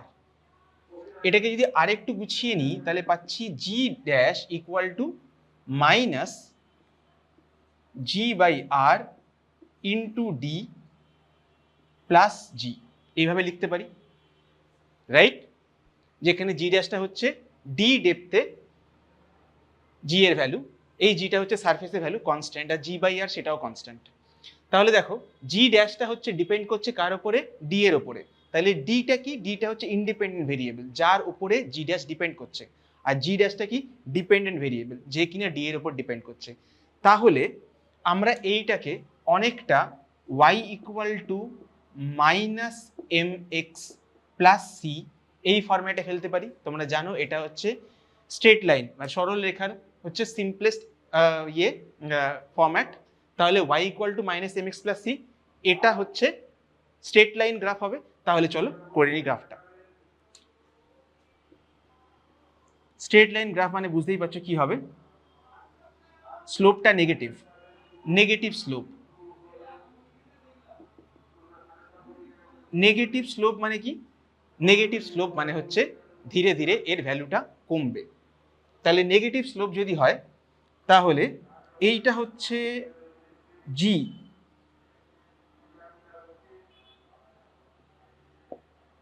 দেখো যখন আমি সেন্টারে রয়েছি তখন ডেপথ কত, ডেপথ হচ্ছে 0, আর সেই 0 অবস্থায় ভ্যালু কত আসছে, ভ্যালু হচ্ছে জি। তারপরে যত ডেপথ বাড়ছে ধীরে ধীরে জি ড্যাশের ভ্যালু কমতে থাকছে, আর এর স্লোপ কত, এর স্লোপ হচ্ছে মাইনাস জি বাই আর। একটা ফিক্সড স্লোপে ভ্যালুটা ধীরে ধীরে কমছে এবং ফাইনালি গিয়ে 0 কোথায় হচ্ছে, 0 জি ড্যাশের ভ্যালুটা ডেপথ, এটা হচ্ছে ডেপথ, ডেপথ যখন 0 তখন কোথায় হচ্ছে, তখন ভ্যালু হচ্ছে জি। আর ধীরে ধীরে ধীরে ধীরে জি ড্যাশটা 0 কোথায় হয়ে যাচ্ছে, জি ড্যাশটা 0 কোথায় হচ্ছে, ভেবে বলো। জি ড্যাশ কি, ডেপথ। তাহলে যখন D equal to 0, D equal to 0 মানে কোথায় আমি, সারফেস। আর একটা প্রপার ডি ইকুয়াল টু যখন আর, তখন কি হবে, তখন কি হচ্ছে জি ড্যাশের ভ্যালুটা 0 আসছে, সেটা কোথায়, সেন্টার। বুঝলে? তাহলে আমি যত ডেপথটাকে বাড়াচ্ছি, ডেপথটা বাড়িয়ে বাড়িয়ে বাড়িয়ে বাড়িয়ে আমি সারফেস থেকে সেন্টারে চলে গেলাম যখন, তখন কি এসে গেল, তখন জি ড্যাশের ভ্যালুটা কমপ্লিটলি 0 হয়ে গেল, যেটা তোমরা এক্ষুনি দেখেছিলে, রাইট? ওকে, এবারে এইটার সঙ্গে আরেকটা গ্রাফ তোমাদেরকে জানতে হয়, তার কারণ বলছি সেটা। এখানে ধরো আমি গ্রাফটা বললাম যে আর মাইনাস ডি, আর মাইনাস ডিটা কি, ধরো এখানে রয়েছে সেন্টারটা, একটু বড় করে আঁকছি।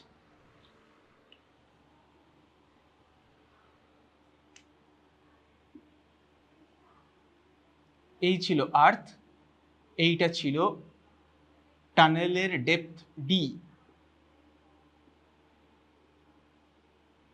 এইটা ছিল হচ্ছে কমপ্লিটলি আর, আর এইটা কত, দেখছে এটা ধরলাম আর। তাহলে দেখো আর মানে কি, আর প্লাস ডি মানে তো ক্যাপিটাল আর, তাহলে আর মানে হচ্ছে আর মাইনাস ডি। এই আর মাইনাস ডি মানে হচ্ছে এই যে ছোট আর্থ তার রেডিয়াস। তাহলে যখন আমি সেন্টারে থাকবো তখন সেই ছোট আর্থের রেডিয়াস কত হবে, 0, আর তখন তার জন্য জি এর ভ্যালু কত হবে, 0। এবং ধীরে ধীরে ধীরে ধীরে যখন এই আর মাইনাস ডিটা বাড়তে থাকবে, এই রেডিয়াসটা বাড়তে থাকবে এবং বাড়তে বাড়তে যখন আমি সেন্টারে চলে যাব, তখন গিয়ে জি এর ভ্যালু কিভাবে বাড়ছে দেখো। এর গ্রাফটা হবে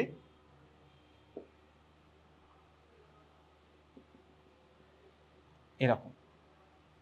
আমি যখন ডেপথ আর মাইনাস ডিটা এখানে কত হবে, 0, কারণ এখানে ভিতরে কথা হচ্ছে, যখন আমি ভিতরে আছি, যখন আমি ভিতরে অ্যাট সেন্টার, সেখানে ডেপথ কত, ডেপথ ইকুয়াল টু আর, তাহলে আর মাইনাস ডি কত, আর মাইনাস ডি হয়ে যাবে 0।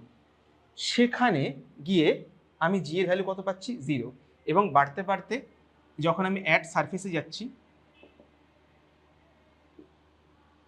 সেখানে ডি এর ভ্যালু কত হচ্ছে, সেখানে ডি এর ভ্যালু হচ্ছে 0, তাহলে আর এর ভ্যালু কত, আর এর value R minus 0 equal to R, right?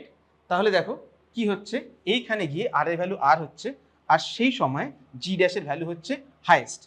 তাহলে যদি ডেপথের সঙ্গে রিলেশনশিপ বলে তুমি এই গ্রাফটা আঁকবে, আর যদি ছোট আর্থে রেডিয়াসটা বলে তাহলে তুমি, বা সেন্টার থেকে ডিস্টেন্স, এই ছোট রেডিয়াসটা কি বেসিক্যালি সেন্টার থেকে ডিস্টেন্স, তাহলে তখন এই গ্রাফটা তুমি আঁকতে পারবে, রাইট? তাহলে আমি কি দেখলাম, ডিস্টেন্সের সঙ্গে রিলেশনশিপটাকে আমি যদি একটা গ্রাফে আঁকতে চাই, আর একটু বড় করছি গ্রাফটা যাতে এর পুরো পার্টটা তোমরা খুব সহজে বুঝতে পারো এবং মনে রাখতে পারো। যদি পুরো ডিস্টেন্সটাকে একটা গ্রাফের সাথে আমি মাপতে পারি, ধরো এটা হচ্ছে জি ড্যাশ, এটা হচ্ছে ডিস্টেন্স, রাইট? তাহলে আমি যখন একদম সেন্টারে রয়েছি, ডিস্টেন্স কত? 0। যখন ডিস্টেন্স 0, গ্র্যাভিটেশনাল অ্যাক্সেলারেশন কত হচ্ছে? 0 হচ্ছে। তাহলে গ্রাফটা শুরু হচ্ছে এখান থেকে, তারপরে যত ডিস্টেন্সটা বাড়ছে, বাড়তে গেলে কি হচ্ছে, বাড়তে বাড়তে বাড়তে বাড়তে যখন আর অবধি হচ্ছে, টানা বাড়তে থাকছে একটা কনস্ট্যান্ট স্লোপ মেনটেন করে। ওকে, তাহলে ডিস্টেন্সে যখন আর, তখন গ্রাফটা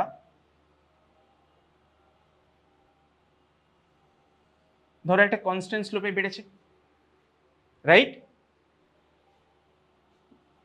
এবং তারপরে যখন আমি আর, মানে এইখানটায় ডিস্টেন্সটা কত, এইখানে ডিস্টেন্সটা হচ্ছে আর মাইনাস ডি, আর তারপরে যখন আর থেকে বাইরে বেরিয়ে যাচ্ছি, মানে আর্থের সারফেস থেকে ধীরে ধীরে উপরে উঠছি, অল্টিটিউড, হাইট, তখন গ্রাফটা কিরকম আসে?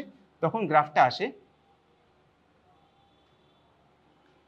এইখানটা, দেখো এইখানটাতে কি, যেহেতু এটা কনস্ট্যান্ট স্লোপ, তাহলে জি ড্যাশ কিন্তু ডি এর সঙ্গে ডিরেক্টলি প্রপোর্শনাল, স্লোপটা উল্টো কিন্তু ডিরেক্টলি প্রপোর্শনাল। তাহলে এখানে বলতে পারছি g dash is directly proportional to depth, আর এখানে g dash is inversely proportional to distance square.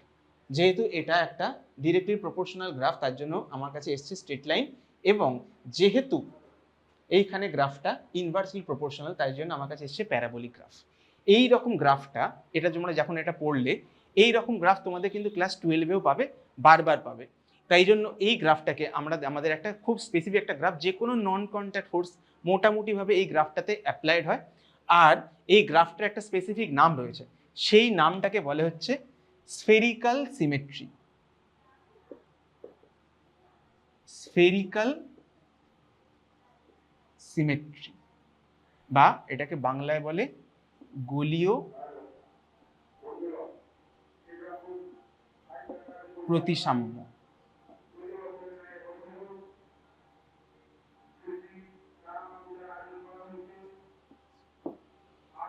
Right? তাহলে দেখো এবারে প্রেজেন্টলি যেরকম সিচুয়েশন, আমরা যারা প্রত্যেক বছর যেই ওয়েস্ট বেঙ্গল জয়েন্ট এবং নিটের প্রবলেমগুলোকে স্টাডি করি, এখানে কিন্তু নিউমেরিক্যাল প্রবলেমের থেকে আস্তে আস্তে একটু different kind of problem, graphical problem, statement problem, assertion reason based problem, এই টাইপের প্রবলেম বেশি আসছে। তাই জন্য আমার মনে হয় গ্রাফ থেকে প্রবলেমস আসার চান্সেস এবং অনেক বেশি। এবং আমরা যখন ধীরে ধীরে প্রত্যেক কটা টপিকের ওপরে, নিটের প্রবলেম, জেইর প্রবলেম আলাদা আলাদা করে যখন করব, তখন সেখানেও দেখতে পাবো যে গ্রাফ থেকে কিন্তু অনেক অনেক করে প্রবলেম আসছে, শুধু এই চ্যাপ্টার থেকে নয়, মাল্টিপল চ্যাপ্টার থেকে। তাই জন্য আমি সবসময় বলছি যে গ্রাফ যে কোনো জিনিস শুধু বোঝার জন্য নয়, এক্সামে ভালো স্কোর করার জন্য কিন্তু গ্রাফের উপরে ভালো দক্ষতা থাকাটা খুব খুব খুব দরকার। ওকে, তাহলে আমরা মোটামুটি হাইট আর ডেপথ এই নিয়ে জি ড্যাশের সঙ্গে যে ভেরিয়েশন সেটা করে ফেললাম। আচ্ছা, এখানে একটা জিনিস বলে রাখি, এই যে হাইয়েস্ট ভ্যালু অফ জি, এটার ভ্যালু কত? এটা হচ্ছে জি। তার মানে গ্র্যাভিটেশনাল অ্যাক্সেলারেশন সব থেকে বেশি কোথায় হচ্ছে? সব থেকে বেশি হচ্ছে আর্থের সারফেসে। যদি আর্থের সারফেস থেকে যদি আমি ভিতরে চলে যাই তাহলেও কমছে, যদি সেখান থেকে বাইরে চলে যাই, মানে দূরে চলে যাই, এই সাইডে চলে যাই, সেখানেও কমছে। তাহলে হাইয়েস্ট হচ্ছে এই পয়েন্টটায়, এটা কিন্তু খুব খেয়াল রাখবে। ওকে, আমাদের গ্রাফ নিয়ে যা যা বলার ছিল আমরা মোটামুটি বলে ফেলেছি। এইবারে আমরা চলে যাব আমাদের ফোর্থ ফ্যাক্টর, সেই ফ্যাক্টরটা হচ্ছে আর্থের রোটেশন। সেইটা নিয়ে কিভাবে আর্থের যে গ্র্যাভিটেশন অ্যাক্সেলারেশন ডিপেন্ড করে সেইটাকে আমরা দেখে নেব। আর্থের রোটেশন এর জন্য কিভাবে জি এর ভ্যালু চেঞ্জ হচ্ছে সেইটা করার আগে আমরা একটা ছোট্ট অ্যাপ্লিকেশন এবং প্রচণ্ড ইন্টারেস্টিং একটা অ্যাপ্লিকেশন করে নেবো। কিসের উপরে? ডেপথের উপরে। দেখো এখানে কি বলছে যে motion of a body inside a tunnel through earth, মানে একটা যদি আর্থের একদম শুরু থেকে শেষ অবধি যদি একটা টানেল তৈরি করা যায় ফিকশনালি, ধরে নাও যে আমরা একটা টানেল তৈরি করেছি একদম এখান থেকে শুরু করে শেষ মাথা অবধি, যে কোনোভাবে, একদম উপর থেকে নিচ করতে হবে তার কোনো মানে, তুমি সাইড ওয়াইজ করতে পারো বা কোনো অ্যাঙ্গেল ভাবে করতে পারো। যদি একটা টানেল যদি তুমি খোঁড়ো, সেখানে কি করো, সেখানে ধরো একটা পার্টিকেলকে তুমি যদি ওপর থেকে ড্রপ করো, ছেড়ে দিলে কি হবে? যেটা হবে যে ও কি করবে, সেন্টারের দিকে আসতে চাইবে। কেন? তার কারণ আমরা জানি যে আর্থের গ্র্যাভিটেশনাল ফিল্ড আছে, তো সেইটার জন্য অবজেক্ট কোন দিকে আসতে চাইবে, নিচের দিকে আসতে চাইবে। এবং নিচের দিকে কোথায় আসবে? সেন্টারের দিকে। এবং সেন্টারের কাছাকাছি আসলে কি হবে? সেন্টারের কাছাকাছি আসলে কি হয়ে যাবে? গ্র্যাভিটেশন অ্যাক্সেলারেশনটা 0 হয়ে যাবে। তাহলে কি হয়ে যাবে? তখন আবার নিচ থেকে বেরিয়ে যেতে চাইবে। আবার যেই নিচ থেকে বেরিয়ে যেতে চাইবে তখন কি হবে? তখন আস্তে আস্তে জি এর ভ্যালু বড় হবে এবং তার জন্য ফোর্সের ভ্যালুও বড় হবে। তো যখন এখান থেকে বেরিয়ে চলে যাচ্ছে সেন্টার থেকে, তখন আবার টেনে ধরবে, না যেতে দেবো না। কিন্তু তবুও অবজেক্টটার তো একটা ভেলোসিটি আছে, মোমেন্টাম আছে, সেটার জন্য বাইরের দিকে আসতে চাইবে।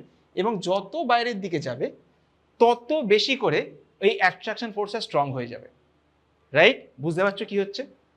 যে পার্টিকেলটা যখন এখান থেকে ফ্রিলি এখানে ফল করলো, ফল করে এখানে জির ভ্যালু কত হয়ে গেল? 0। কেন? কারণ ওখানে কোনো গ্র্যাভিটেশনাল ফোর্স কাজ করছে না। তারপরে যখন আরো নিচে আসছে তখন ধীরে ধীরে ধীরে ডিস্টেন্সটা বাড়ছে এবং ডিস্টেন্স বাড়ার জন্য কি হচ্ছে? গ্র্যাভিটেশন ফিল্ডটা আরো স্ট্রং হচ্ছে। যেহেতু স্ট্রং হচ্ছে তাই জন্য ওটাকে আটকে ধরে রাখতে চাইছে, কিন্তু আটকে ধরে রাখতে পারছে না। আস্তে আস্তে ডিস্টেন্সটা যখন বাড়তে বাড়তে যখন সারফেস একদম আর্থের সারফেস অব্দি চলে আসবে, তখন ডিস্টেন্সটা বড় হয়ে যাবে। আর এই পয়েন্টে দাঁড়িয়ে কিন্তু সারফেসের উপর আমি কি বলেছি, যে গ্র্যাভিটেশনাল অ্যাক্সেলারেশন কিন্তু স্ট্রংগেস্ট হবে। তার কারণ এখানে ফোর্সটা স্ট্রংগেস্ট হবে। তো ফোর্সটা যখন স্ট্রংগেস্ট হবে তখন কি হবে? অবজেক্টটাকে আর বাইরে বেরোতে দেবে না, অবজেক্টটাকে এবার ভেতরে টেনে নেবে। তাহলে এখন পার্টিকেলটা নিচ থেকে ওপরের দিকে যাওয়া শুরু করবে। আবার যখন ওপরে যাবে এইখানটা জি 0 হয়ে যাবে, তখন এখানে এসে থামবে না, সেন্টার থেকে আরও উপরে যাবে এবং যত উপরে যাবে তত কি হবে? তত ফোর্সটা বাড়তে থাকবে। আবার এই পয়েন্টে এসে তখন আবার আর্থ একে নিচের দিকে টানবে। তাহলে পার্টিকেলটা কি এদিক থেকে বা এদিক থেকে কখনো বেরিয়ে যেতে পারবে বা কোথাও গিয়ে থেমে যেতে পারবে না।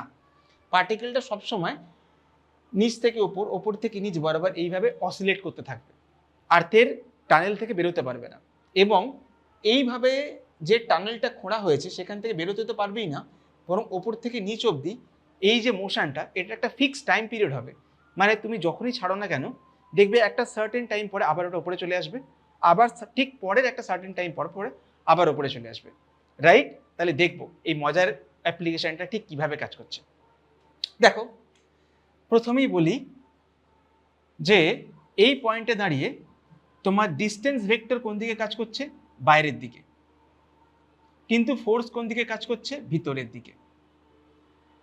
আমরা যখন গ্র্যাভিটেশন ল এর যখন ভেক্টর ফর্ম যখন পড়েছিলাম তখন দেখো ভালো করে পড়েছিলাম F = -GM_M r²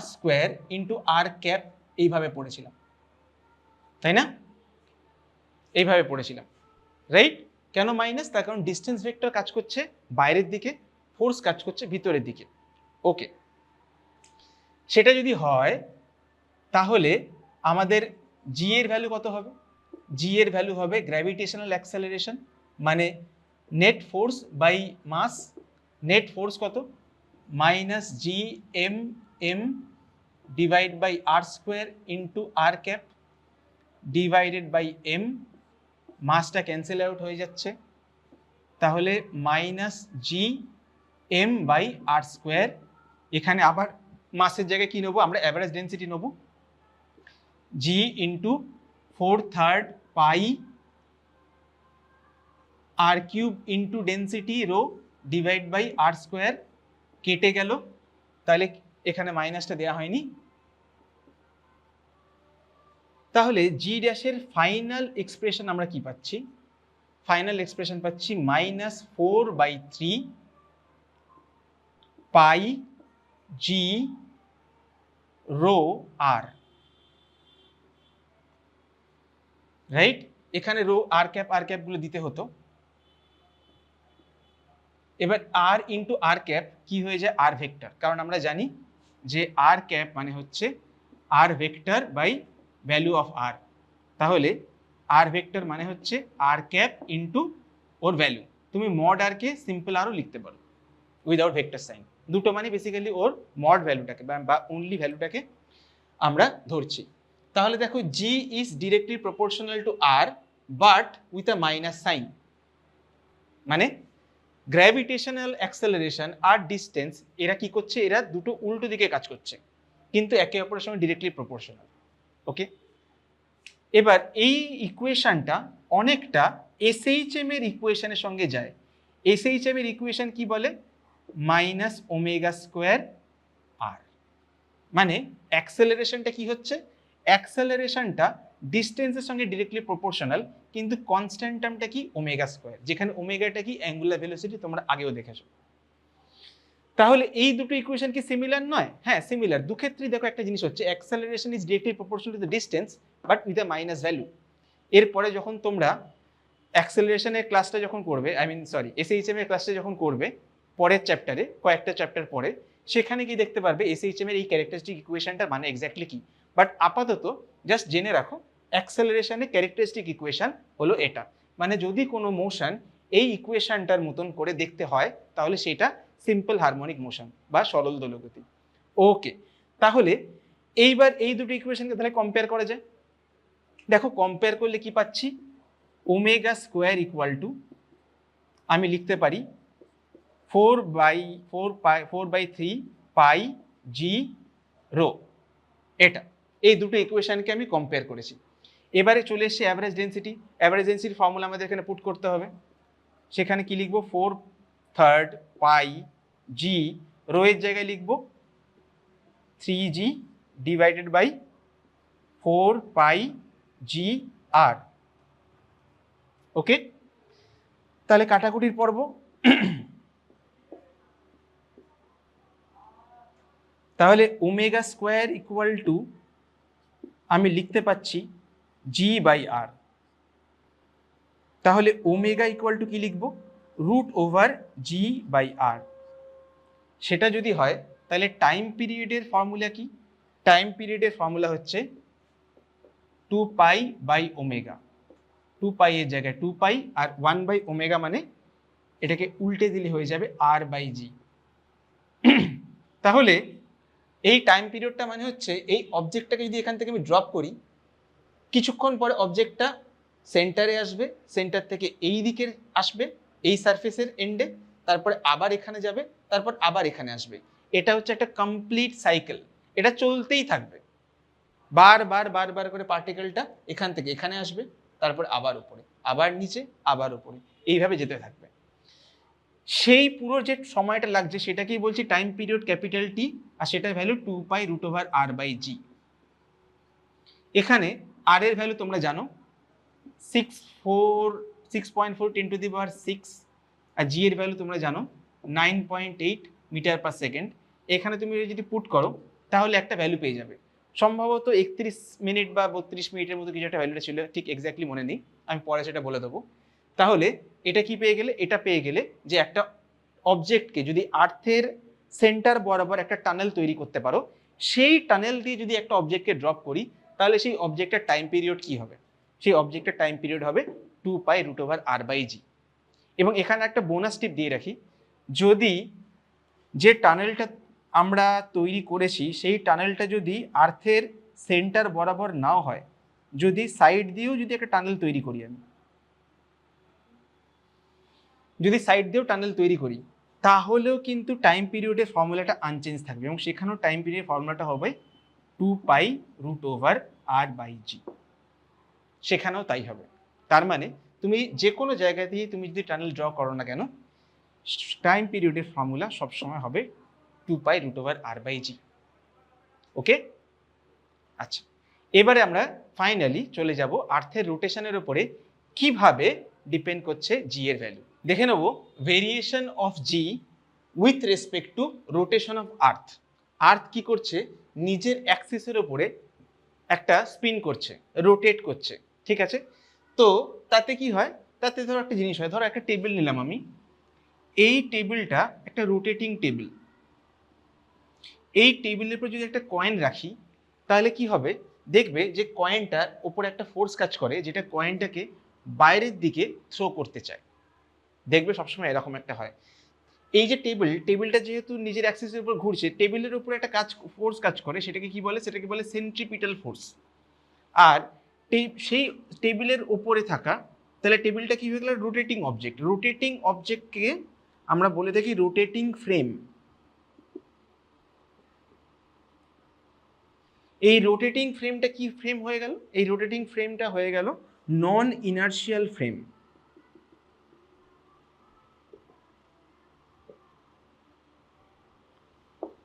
নন ইনার্শিয়াল ফ্রেম তোমরা জানো, বা এটাকে বাংলাতে বলে অজড়ত্বীয় নির্দেশতন্ত্র, একটু বেশ কঠিন নাম, ইংরেজিতে সিম্পলি বলে নন ইনার্শিয়াল ফ্রেম অফ রেফারেন্স। তো এখানে কি হয়, এখানে নিউটনসের লগুলো প্রপারলি কাজ করে না। তোমরা লস অফ মোশন এই জিনিসটা দেখে থাকবে, তাহলে ভালো করে দেখো ব্যাপারটা হচ্ছে দেখি। তো এই ফ্রেমের উপরে ফোর্স কাজ করছে সেন্ট্রিপিটাল ফোর্স, আর এই ফ্রেমে রাখা যে কোনো অবজেক্ট তার উপরে একটা বাইরের দিকে একটা ফোর্স কাজ করে, এইটাকে বলে হচ্ছে সেন্ট্রিফিউগাল ফোর্স। এফ ড্যাশটা কি? যে কোনো রোটেটিং ফ্রেমে থাকা অবজেক্টের উপর কি ফোর্স কাজ করে? তার উপরে কাজ করে সেন্ট্রিফিউগাল ফোর্স। সেন্ট্রিফিউগাল ফোর্স কাজ করে। এই সেন্ট্রিফিউগাল ফোর্স কি করে? ওকে বাইরের দিকে ধাক্কা দেওয়ার চেষ্টা করে। আচ্ছা, এবারে মনে করো আমরা রয়েছি কোথায়? আর্থের উপরে। আর্থ ঘুরছে, তার মানে আমাদেরও নিশ্চয়ই এরকম একটা টেন্ডেন্সি থাকবে যে আমরা বাইরের দিকে বেরিয়ে যাওয়ার চেষ্টা করব। হ্যাঁ, একদমই তাই। আর্থ যেহেতু ঘুরছে, আর্থের ঘোরার মধ্যে থাকা যে কোনো একটা অবজেক্ট তার সবসময় টেন্ডেন্সি থাকে তার থেকে একটা অবজেক্টকে বাইরে থেকে বার করে দেওয়া। তার মানে আমরাও বাইরের দিকে বেরিয়ে যেতে চাইছি। কিন্তু এখানে কি হবে? ধরো এখানে একটা অবজেক্ট রইল, ধরো অবজেক্টটাকে আমি বললাম অবজেক্টের লোকেশনটা পি, আর অবজেক্টটার মাস হচ্ছে এম। ঠিক, তাহলে অবজেক্টটার উপরে একটা সেন্ট্রিফিউগাল ফোর্স কাজ করবে। আমরা কি জানি সেন্ট্রিফিউগাল ফোর্সের ভ্যালু? এফ ড্যাশ, যেটাকে হচ্ছে সেন্ট্রিফিউগাল ফোর্স,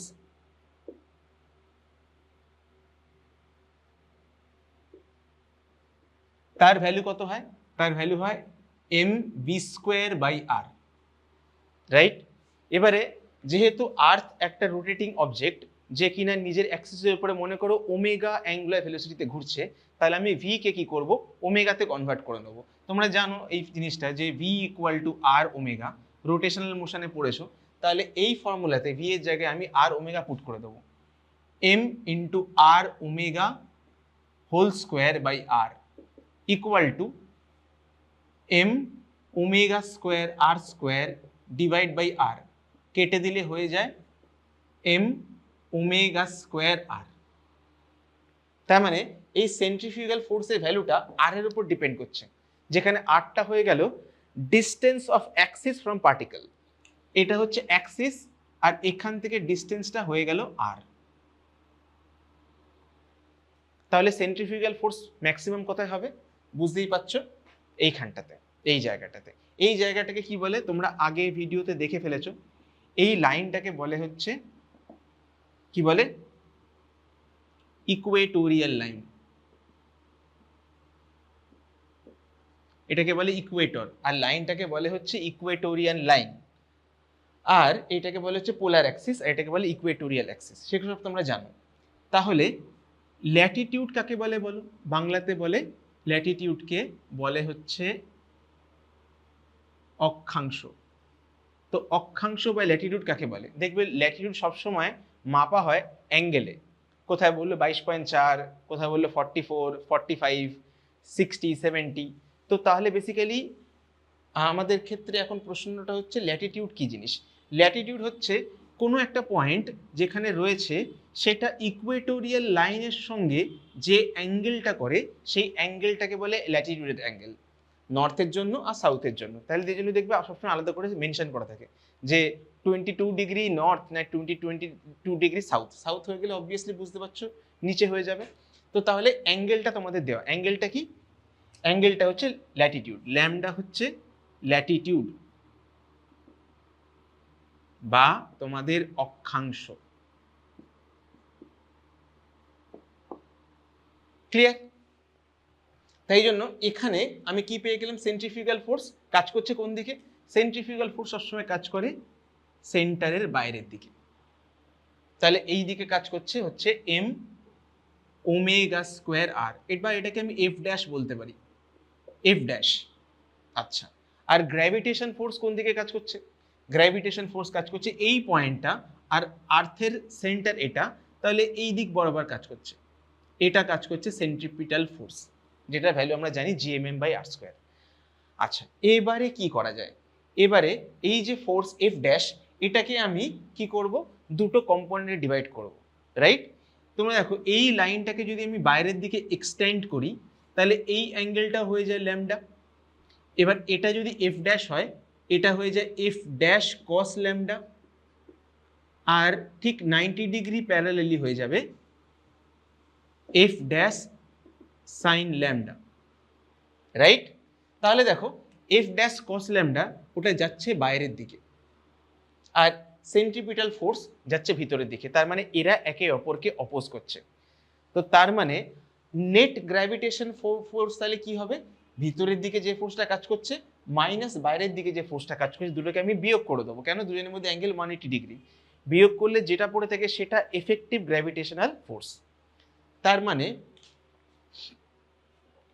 নেট ফোর্স কি হচ্ছে, নেট ফোর্স হচ্ছে এফসি, মানে সেন্ট্রিপিটাল ফোর্স বা সেন্ট্রিপিটাল ফোর্সটাই তোমার গ্র্যাভিটেশনাল ফোর্সের কাজ করবে, মাইনাস এফ ড্যাশ কস ল্যামডা। এই এফ নেটের জন্য তোমার কি পাবে তুমি, এমজি ড্যাশ, কারণ ওই পয়েন্টে ওয়েটটা এফেক্টেড হবে, হয়ে কিছুটা কমে যাবে, কমে এমজি ড্যাশ হয়ে যাবে। আর এটা কি হবে, গ্র্যাভিটেশন ফোর্স তো অবভিয়াসলি বুঝতেই পারছো এমজির কাজ করবে, মাইনাস এফ ড্যাশ কস ল্যামডা। এফ ড্যাশ কত হচ্ছে, এফ ড্যাশ এখান থেকেই পেয়েছি এম ওমেগা স্কোয়ার আর কস ল্যামডা, রাইট? তাহলে পি পয়েন্টে আমি আরটা সবসময় কিন্তু জানবো না, আমি আর্থের রেডিয়াস জানতে পারি, আমি ল্যাটিটিউড জানতে পারি, কিন্তু ওই পয়েন্টে দাঁড়িয়ে আর এর ভ্যালু কত সেটা সবসময় জানা সম্ভব না। তাহলে আমাকে এই আরটাকে চেঞ্জ করতে হবে ক্যাপিটাল আর এর সাথে। কিভাবে দেখো, এখানে একটু ইলাস্ট্রেট করছি এই জিনিসটাকে, আমি এই ট্রায়াঙ্গেলটাকে ড্র করছি। ধরো এইটা যদি ল্যামডা হয়, এটাও ল্যামডা, তাহলে এটা হয়ে গেল ল্যামডা। এইটা কি, এইটা হয়ে গেছে আর, এইটা হয়ে গেছে আর, সরি এইটা যদি আর হয় এটাও আর, কারণ দুটোই রেডিয়াস, তাহলে এটা রেডিয়াস আর এইটা কি, এটা ভিতরে ল্যামডাটা আঁকি, তাহলে এইটা কি, এইটা হয়ে গেল স্মল আর। দেখো এই ট্রায়াঙ্গেলটাকেই আমি বড় করে এখানে আঁকলাম, রাইট? এটা স্মল আর আর এটা ক্যাপিটাল আর, রেডিয়াস। তাহলে বলো যে এখানে কস ল্যামডা মানে কি লিখতে পারি, কস ল্যামডা মানে হচ্ছে বেস বাই হাইপোটেনিয়াস। বেসটা কি, বেসটা হচ্ছে স্মল আর, হাইপোটেনিয়াসটা কি, capital R. Base by hypotenuse পেয়ে গেলাম, ভূমি বাই অতিভুজ। তাহলে cos lambda equal to r small r by capital R. তাহলে স্মল আর এর ভ্যালু কি পাবো, স্মল আর এর ভ্যালু পাবো আর কস ল্যামডা। তাহলে আমি কি করব, এই আর এর জায়গাতে আমি আর কস ল্যামডাটা আমি বসিয়ে দেবো। ওকে, তাহলে কি লিখবো এখানে, এখানে লিখবো m g minus m omega square আর cos lambda into cos lambda. Fine, okay. এবারে কি করব, এবার আমি ফাইনালি লিখব m g minus m omega square আর কস স্কোয়ার ল্যামডা।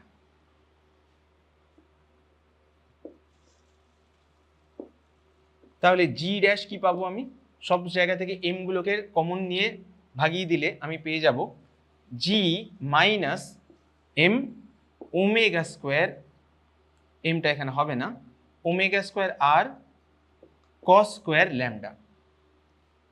সেখান থেকে আমি জিটা কমন নিলে পেয়ে যাব 1 minus omega square R cos square lambda divided by g. তাহলে বুঝতে পারলে যে জি ড্যাশ কিভাবে ল্যামডার উপরে ডিপেন্ড করছে।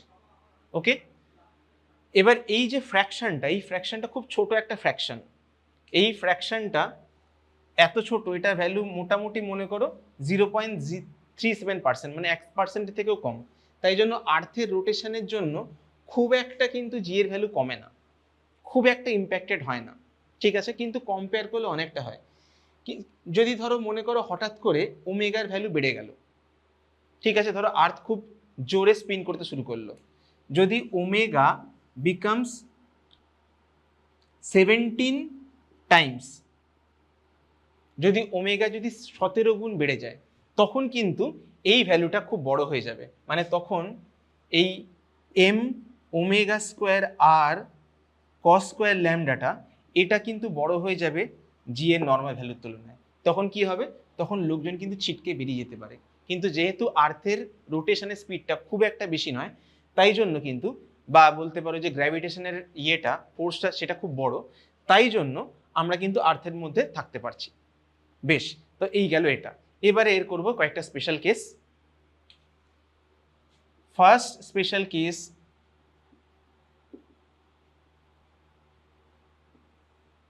করব if lambda equal to 0। Lambda equal to 0 মানে কি? ল্যামডা ইকুয়াল টু 0 মানে ধরে নাও এই অ্যাঙ্গেলটা রয়েছে ল্যামডার, এটা 0। এটা 0 মানে আমি কোথায় আছি? ইকুয়েটারে রয়েছে, মানে অ্যাট ইকুয়েটার, নিরক্ষীয় অঞ্চলে। সেখানে ল্যামডার ভ্যালু 0 হলে কস ল্যামডা কত হয়? কস ল্যামডা মানে কস 0 ইকুয়াল টু 1। কস 0 1 হলে তাহলে জি ড্যাশের ভ্যালু কি হবে? G 1 minus omega square R divided by g, তার কারণ কসটা পুরো 0 হয়ে গেছে। তাহলে দেখো ইকুয়েটারে কিন্তু সব থেকে সেন্ট্রিফিউগাল ফোর্সটা কিন্তু সব থেকে বেশি, তার জন্য জি ড্যাশ সব থেকে কম হবে। এবারে যদি দেখি if lambda equal to 90 degree at poles, সেখানে দেখো কস ল্যামডা কি হচ্ছে? কস 90, আর কস 90 মানে 0, তাহলে সেখানে জি ড্যাশের ভ্যালু কত হবে? সেখানে জি ড্যাশের ভ্যালু হবে জি 1 মাইনাস 0, কারণ এই যে কস স্কোয়ার ল্যামডাটা এটা পুরো 0 হয়ে যাবে। তাহলে কি পাবো আমি? তাহলে জি। তাহলে দেখো পোলে কিন্তু সেন্ট্রিফিউগাল ফোর্সের জন্য কোনো ইম্প্যাক্ট হচ্ছে না, হবেও না। তার কারণটা হচ্ছে একদম পোলে সেই জায়গায় দেখো অবজেক্টটা রেডিয়াসটা নেই বললেই চলে, ঘুরছেই না। এইখানে যেমন ডিস্টেন্সটা আর, এই ডিস্টেন্সটা ছোট হতে হতে হতে এখানে গিয়ে পুরো 0 হয়ে গেছে। তাই জন্য দেখো এম ওমেগা স্কোয়ার আর এটাও 0 হয়ে যাবে। তার মানে ওই পয়েন্টে সেন্ট্রিফিউগাল ফোর্স থাকছেই না। যে সেন্ট্রিফিউগাল ফোর্স আমাদের গ্র্যাভিটেশন ফোর্সকে অপোজ করছে সে যদি না থাকে, তাহলে কি হবে? তাহলে কিন্তু জি এর ভ্যালুটা জিই থাকবে, কারণ ওখানে কেউ অপোজ করার নেই। আর ল্যামডাটা যদি 0 হয়, মানে যদি আমি ইকুয়েটারে থাকি, সেখানে দেখো এই আর এর ভ্যালুটা ম্যাক্সিমাম হচ্ছে ইকুয়েটারে, ক্যাপিটাল আর, আর্থের রেডিয়াস। সেখানে কিন্তু আর্থের স্পিনিং এর জন্য সেন্ট্রিফিউগাল ফোর্সের ভ্যালু সব থেকে বেশি হবে, কারণ আর সব থেকে বেশি হচ্ছে।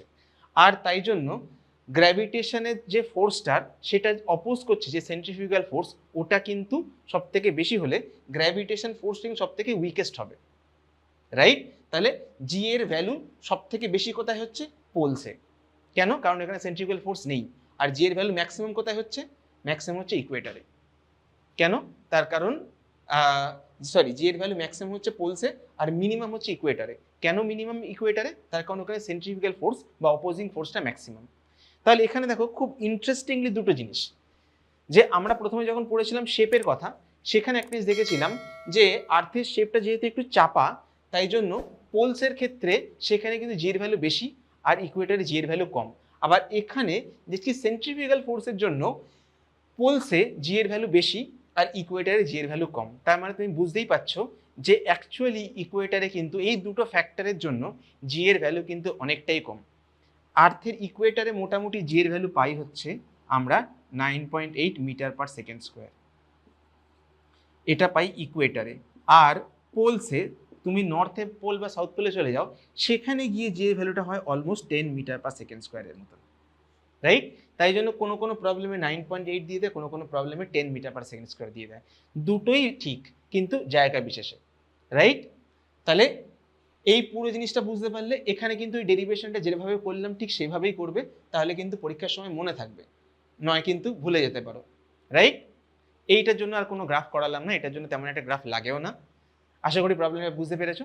প্রবলেমটা যদি বুঝতে পেরে থাকো আর তাহলে খুব ভালো, তাহলে ভিডিওটাতে লাইক দাও। আর যদি না বুঝতে পেরে থাকো, যদি কোনো রকম কোনো ডাউট হয়, তাহলে কমেন্ট সেকশনে ডেফিনেটলি আমাকে রিচ আউট করতে পারো। ওকে, থ্যাংক ইউ।